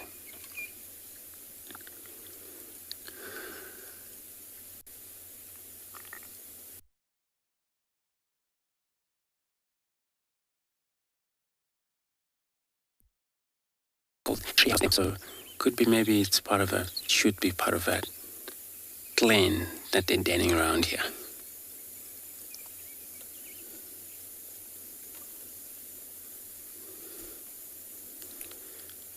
Is up. Oh, it's a whole bone. Look at this.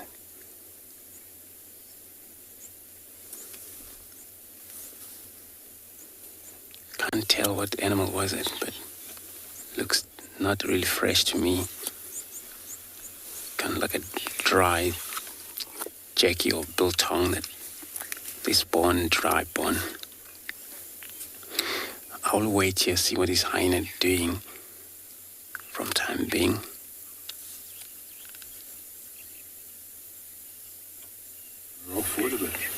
I can't. They're about to come. Right, we're so fortunate. We're doing the same thing we did the other night, waiting for buffaloes to come down to the dam.